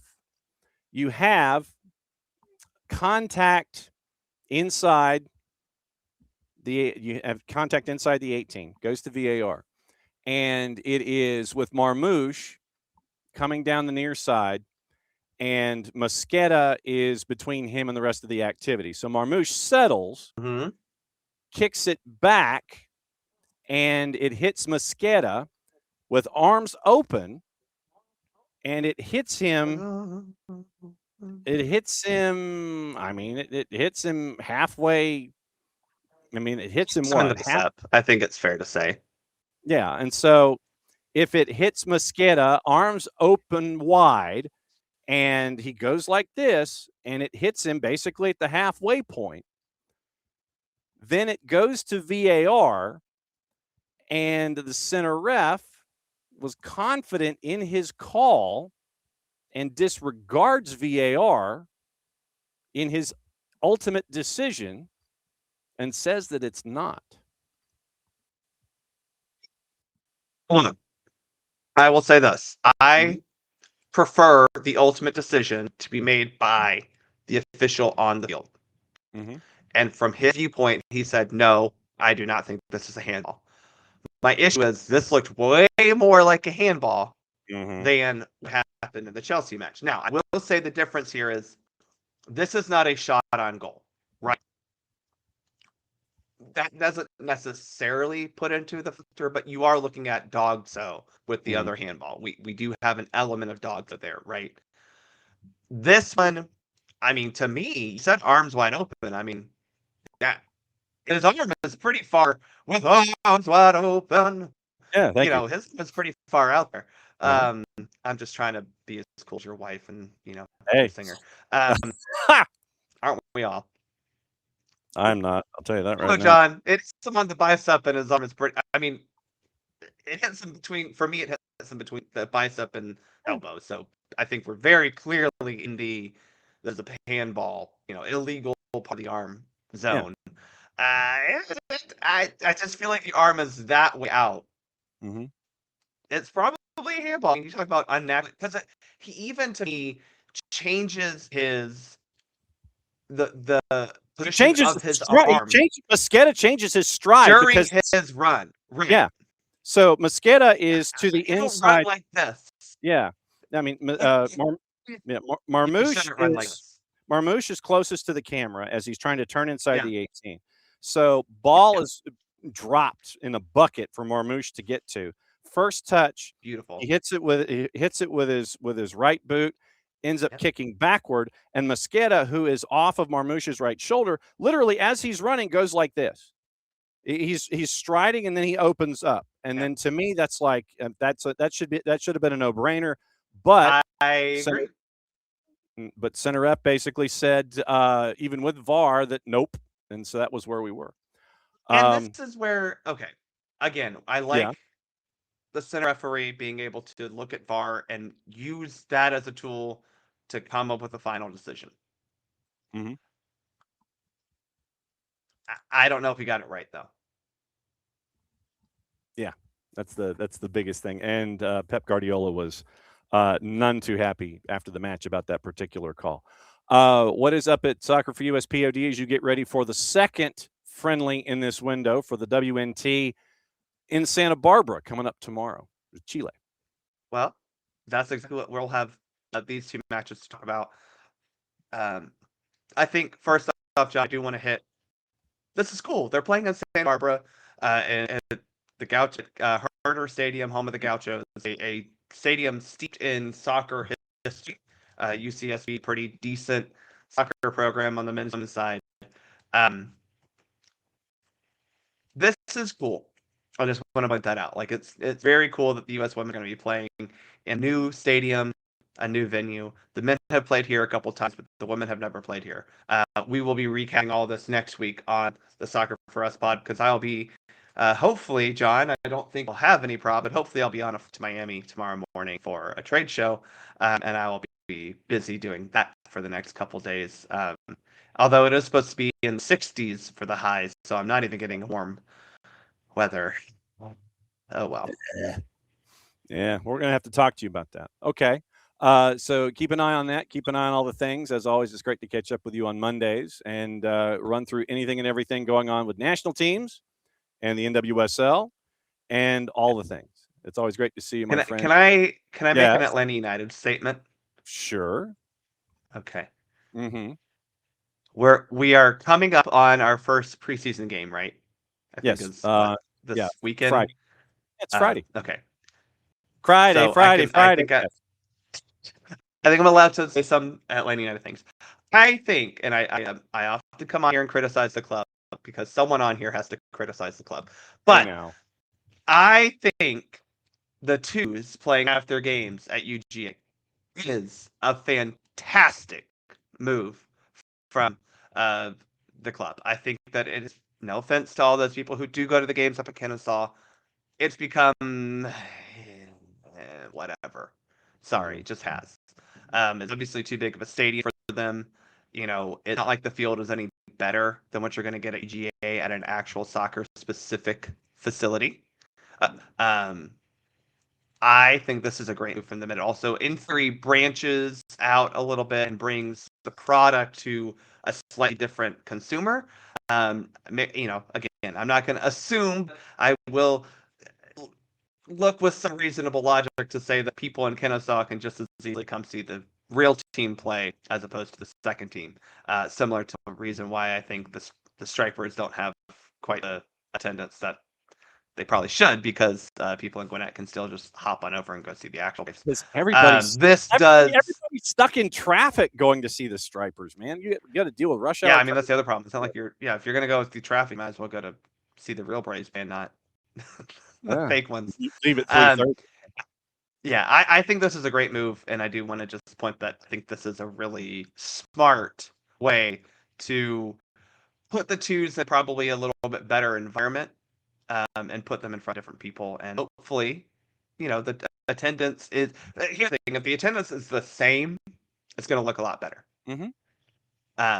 And I know for you all who call the game, it's probably a little bit worse because now you got to change plans and drive farther. But you know, Athens has cool places to eat, cool places to drink, and you know, I think also having the confines be red and black as opposed to yellow is probably also kind of cool as well. So anyway, good job Atlanta for making that decision. All right. So please be safe heading down to your trade show and dress for two separate conditions of temperature. You got to dress for the morning, got to dress for the evening. So you got to pack twice, basically. I know. I'm flying down tomorrow morning to go to the trade show that day. Mm-hmm. So I've got to figure out like how I dress for the 20-degree weather that I'll be leaving for, and then get down in Miami. It'll still be like it's 60s, but still it's like it's definitely warmer.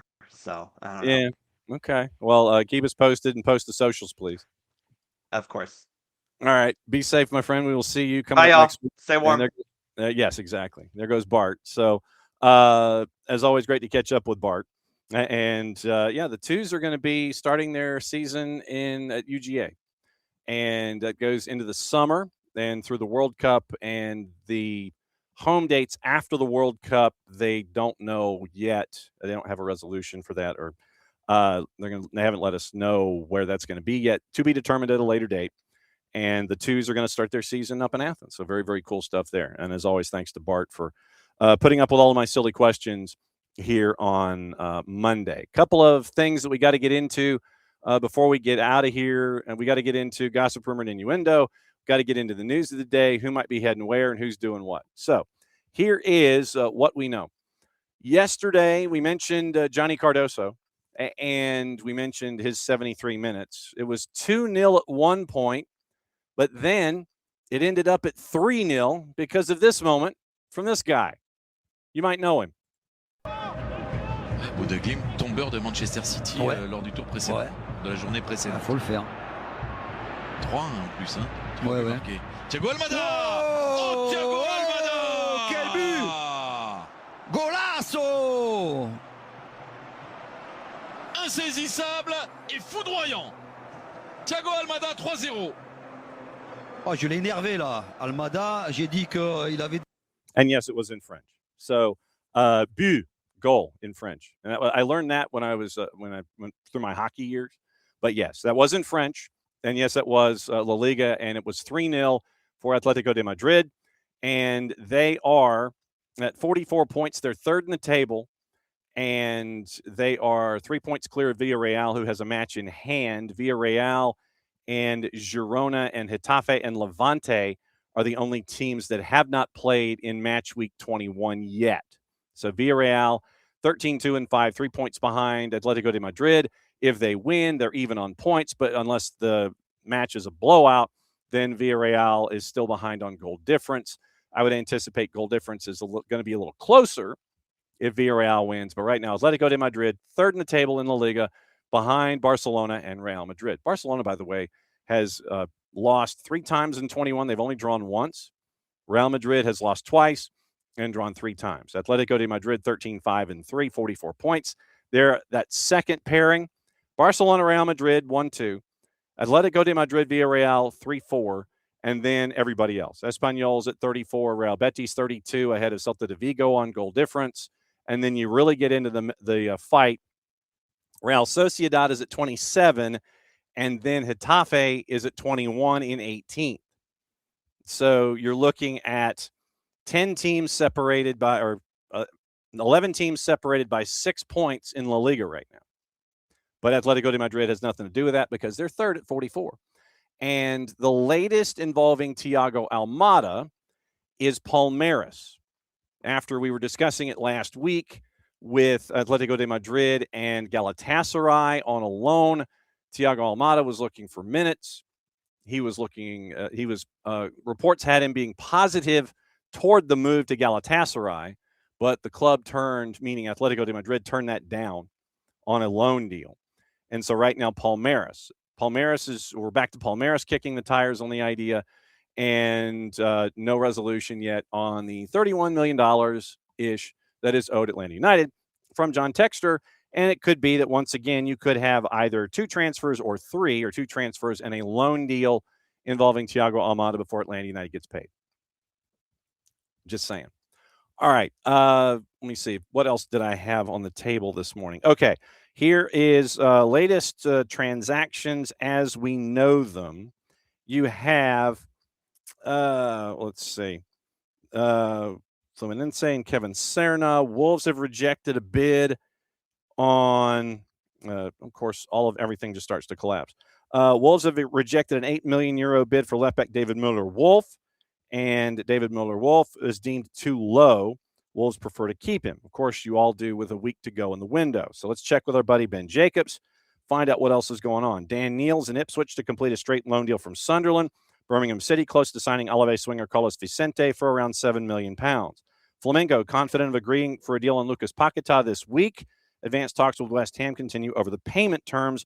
€41 million, not 40, but 41 is where we are right now. Nottingham Forest, the academy product, heading to the Saudi Pro League. Fulham preparing a bid for Manchester City winger Oscar Bobb, looking like it's going to be in the excess of £30 million. Chelsea have confirmed signing a 17-year-old left back from Sheffield Wednesday on a contract through summer 28 for £500,000. Dortmund confirming Aaron Anselmino has been recalled from his Chelsea loan.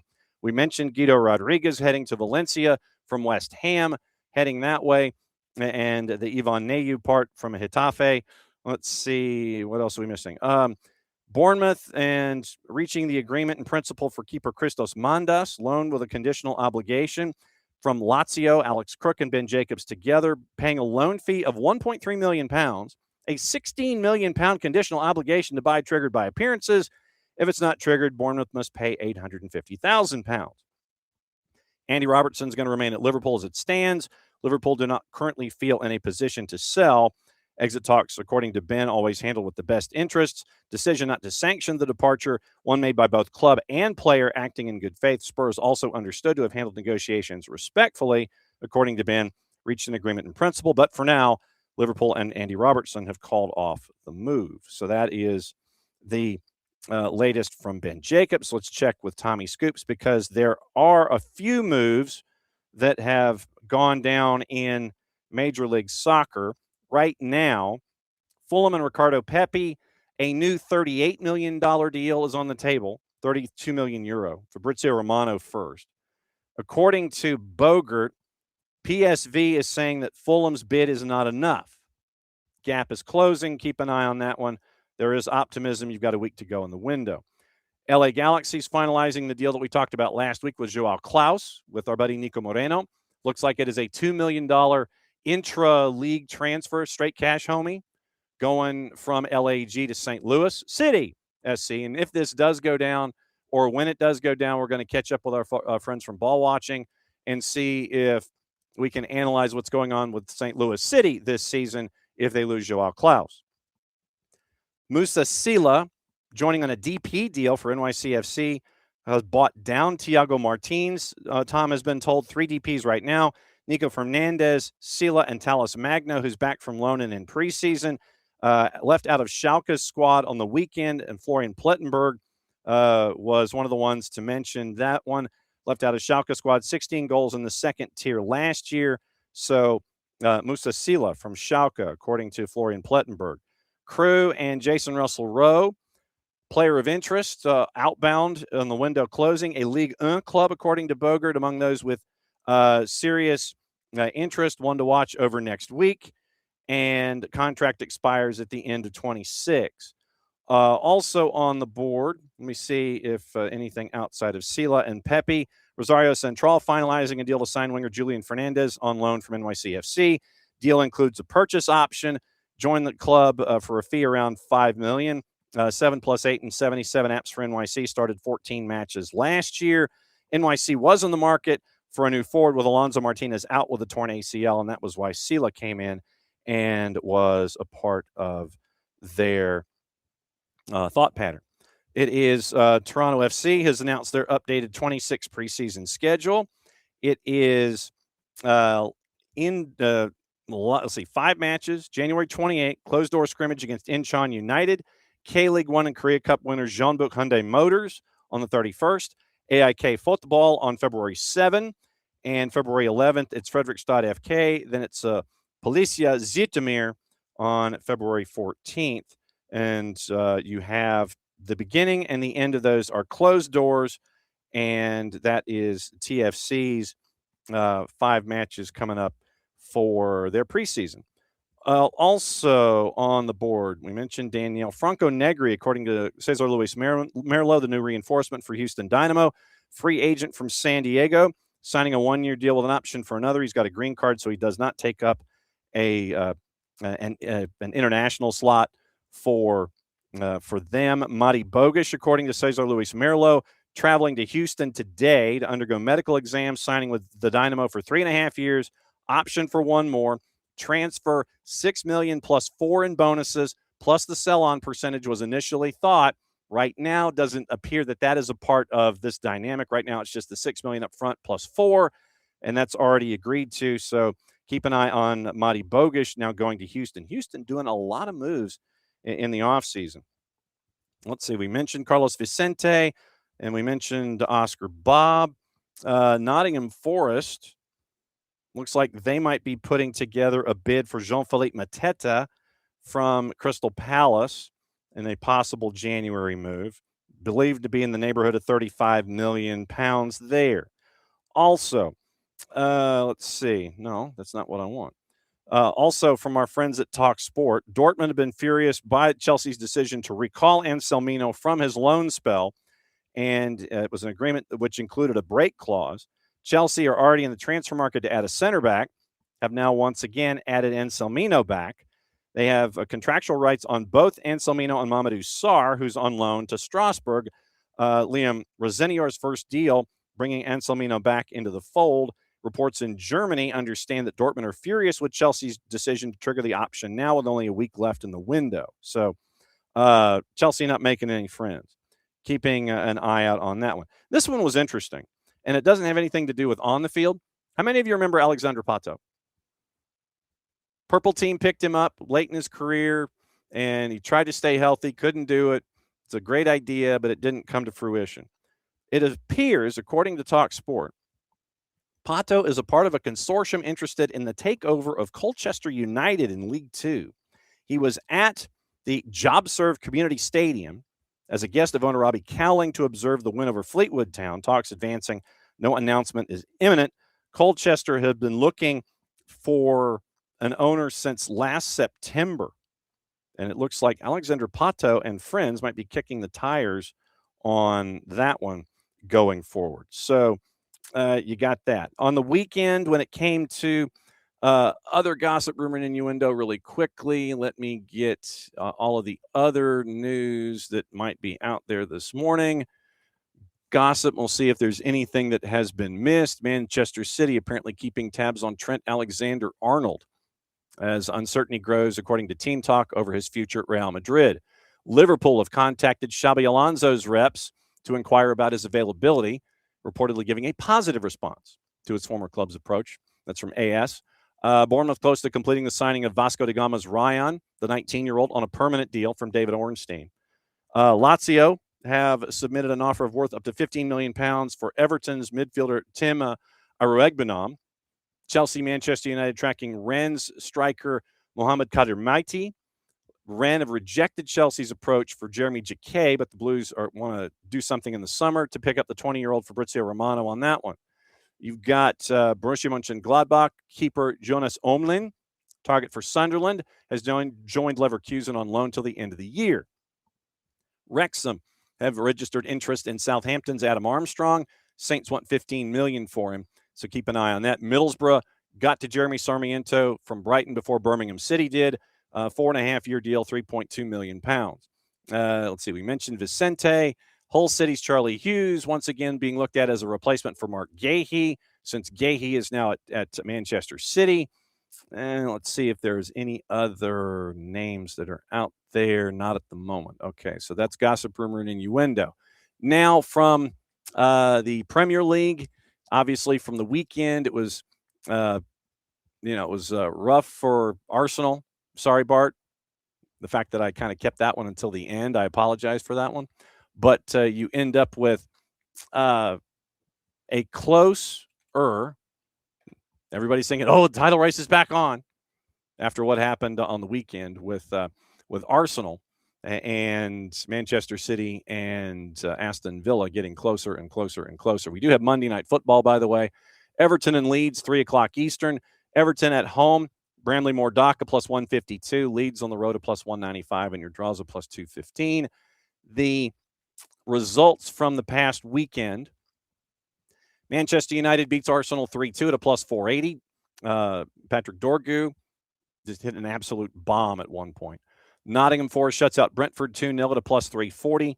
Chelsea wins at Crystal Palace. We mentioned that their winless streak is now at 8. Villa wins on the road as a big underdog at a plus 227 at Newcastle. Sorry, Alex. Bournemouth in a shocker at the Vitality beat Liverpool 3-2. Spurs and Burnley a 2-2 draw. Fulham beats Brighton 2-1. Manchester City shuts out Wolves. West Ham in a shock win, frankly, beats Sunderland by the score of 3-1. And I think that they're regressing to the mean. You've also got in your standings, once again, the margin is now 4 among Arsenal, City, and Villa. City is well ahead of Villa on goal difference. The Chase Pack, Manchester United's now at 38 points. They're 4th. Chelsea's 5th at 37. Liverpool, Fulham, Brentford scored more goals than Newcastle, Sunderland, Everton. That gets you from 4th to 11th, 8 teams, 6 points. Brighton is 12th at 30, ahead of Bournemouth on goal difference. Spurs, everybody's saying, oh, they're in a relegation fight. They're 8 points clear. Spurs, they have not won in 5 in domestic competition. 28 points ahead of Palace, well ahead of Palace on goal difference. Palace has lost 3 of 4. Leeds, once again today, if they get a win at Everton, they could, let's see, 7, they'd be closer. They'd be at 28 points. They'd be closer in the logjam. They'd still be in 16th unless they really just wallop Everton. Everton, with any kind of a result, could be 10th, could be as high as 7th with a win today. Forest is at 25 points. They've won 2 of 3. They're unbeaten in 3. They are 5 points clear of West Ham, who's won 2 in a row at 20 points. Burnley has drawn 3 in a row. They're at 15, and Wolves 1, 5, and 17. They are at 8 points and 17 points from safety. So that's currently where the issues are with Wolves. Did you see this? Sean Dyche, and this is the headline from the Times. Joe Harston. Sean Dyche declares war on towels for throw-ins. He's declared war on towels. He's asked about the time his team spent running down the clock on set pieces, and he responded by explaining how many teams use different methods to gain an edge in a match, fine margins. Quote, that's what a long throw brings. It brings a setup, brings time, brings delay. There's lots of different things. They have towels on the sidelines. I can't work that out. Nothing against Brentford. It's the rules. How can a home team be allowed to decide if they have towels on the sidelines or not? Why not in the Premier League? Just go, no towels. Just get on with the game. Just adds in another layer of things for us to talk about and for us to worry about. So Sean Dyche doesn't like towels. Okay. Good for you. Sean Dyche and towels have disagreements. I'm waiting for Ultras at any upcoming Forest match to just, I don't know, like throw terry cloth at him or something. That to me would be a hoot. The first group of fans that throw terry cloth at Sean Dyche, that would be absolutely amazing. And I would love to see it. That would be fantastic. Dell wants to know how close Wolves are to being relegated. So 17 points right now would be 5 matches. So if you get to, let's see, so where are we in this? Where are we? Okay, so match week 23. You're 17 points out. So safely, if you said 5, that's 15. So 5 from 38 is 33, 10 matches. You are 10 matches away from Wolves being relegated and probably being one of the worst. So 10 matches left. So 10 matches, if you say 5, gives you 15 points. That would get you to 23, just to be on the safe side. So 5 matches from there. So 28, 30. So you've got 10 matches to determine how close they'd get. So I would say within 10 matches, you could determine whether or not Wolves gets relegated or not. So that's just basic math here when it comes to that. All right. What to watch, where to watch it, how to watch it. Brought to us by our friends at Fanatis. fntz.co/soccer down here. And with Fanatis, once again, you can get a whole bunch of stuff on your television or on your streaming service. You go to fntz.co/soccer down here. That link is important. Helps them, helps us, helps you. Adding more matches to everything you're already watching. You get all the BNs, and they had the CAF Champions League on all day Sunday, by the way. Teise, matches Argentina, Peru, Colombia, more leagues South America. You get Libertadores, Sudamericana, all in one place, one subscription, one home at Fanatis, fntz.co/soccer down here. So we mentioned Everton and Leeds is Monday Night Football. Noon, you've got Spor and Besiktas, being an Espanol simulcasting. That's on Fanatis. CBS Sports Network at 12:30 has the league we neither condone, endorse, nor promote. Girona Getafe at 3 on ESPN Deportes is also on the Plus. Verona Udinese is on Fox Deportes at 2:45, in addition to the 12:30 match that we don't talk about. Fox O&E is simulcasting, as is foxsports.com. Verona Udinese is on Paramount Plus. Norwich and Coventry City's at 3 o'clock. The Josh Sargent saga continues. Is he going to be anywhere close to Philippe Clement's matchday roster? Doubtful. Coventry City and Frank Lampard can continue to put some distance between themselves and everybody else on the top of the championship. Fox O&E has the U17 championship, 1, 6, and 8 triple header. Fox Soccer Plus has activity at 3 and 5. So if you've got Fox Soccer Plus or Fox O&E, you can watch all the U17 championship stuff, 1, 6, and 8 on O&E and Soccer Plus at 3 and 5. So that gets you everything going on today on your devices. Once again, go to Fanati's, fntz.co/soccer down here. And it's, once again, helps them, helps us, helps you, adding more matches to everything you're already watching. Fanati's, you get all the BNs, and that just gets you started. CDO, Nuestra Tele for the fans, TC, TVV, Tigo Sports, CATV, I've seen, all in one place at Fanatics, fntz.co/soccer down here. Okay. Dell had mentioned that our old friend Laurent Kisiadou, who Ben Pierman knew from his time in Memphis, is now hanging out in Charleston, got signed over the weekend. And for Dell, his Marseille beat Lens, Ethan Wanieri, goal in the 13th minute. And let's see, morning ropes. Yeah, and the 3-1 match against Charlotte. Trialist alert, goal. Goal from the trialist. And let's see what else is here. So let's see, morning Michael and morning Lokeville. And let's see, Abby and David. And I'm trying to see what else is here. Friday AM temperatures 29, high is 46. Yeah, so I think the match is going to get pushed back from 11 o'clock. So let's see, morning Ricky, morning Abby, and that's where we are. And I appreciate Bart saying that you're not allowed to say anything negative on the show about Atlanta United. That's not true. But what we prefer to do and what we do is we analyze things within context. It's not just match, everything is this, everything is this. You just take it as the steps in the process.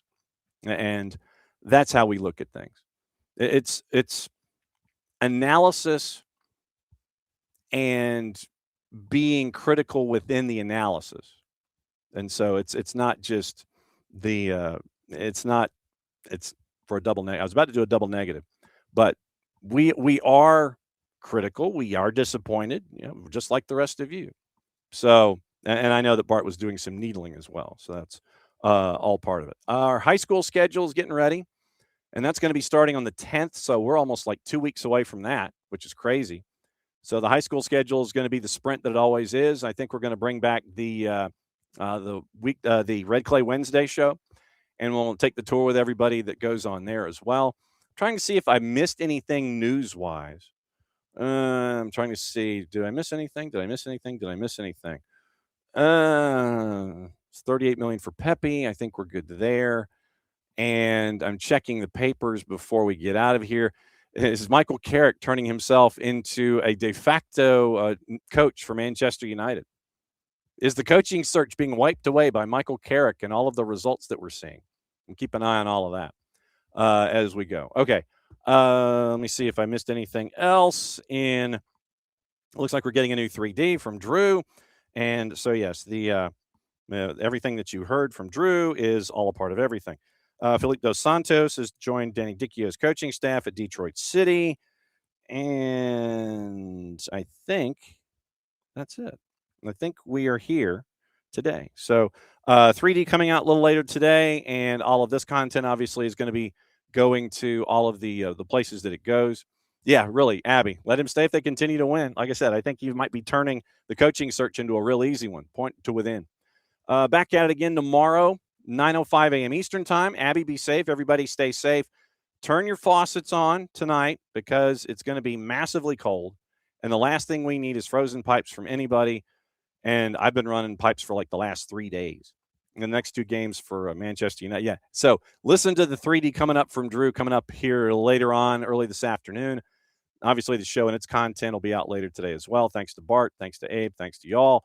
Back at it again tomorrow. Keeler Hodges from the USL show, at Keeler Hodges at the USL show. He's going to be joining us for his monthly review as they're getting into season, and we'll discuss everything there. Lead story is probably going to be Jay Heaps going from the boardroom to the touchline. He's going to I'm going to do it myself. So we're going to talk to Keeler about that. That'll be tomorrow on the show, and we'll get you ready for the rest of the week. Chad Emerson from Huntsville City is going to be joining us on Wednesday.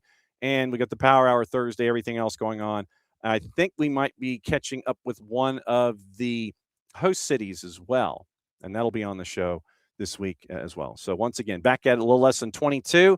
Thanks to all of y'all, and as always. And before we get out of here, one more thing. If you are so inclined, go to ATLUTDVIPs.com. They did a very, very humbling write-up of us here at SDH, and they asked me some questions about it. They asked Jason and Jarrett questions, and it's about the growth of SDH. And Eric over at ATLUTD gave me far too much credit for everything that's going on. It is truly a group effort with everybody here, and I couldn't function on a daily basis if it wasn't for everybody else here. So go. It's a good read. It's about 10 minutes, a bit of a back and forth with me and with Jarrett and with Jason.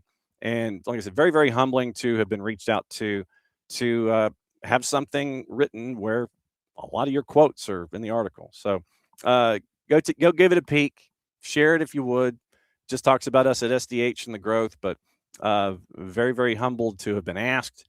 But a lot more of the credit goes to Jarrett, and Nick, and Maddie, and Sophia, and Jason than it does to me on a daily basis. I'll tell you that right now. So let you know about everything else going on. Back at it again, less than 22 hours. And since it is the end of the show, that means I get to do this. Mucha platial. Play it safe. Back at you again, 9:05 tomorrow morning for Tuesday Thoughts here in SDH AM. Bye.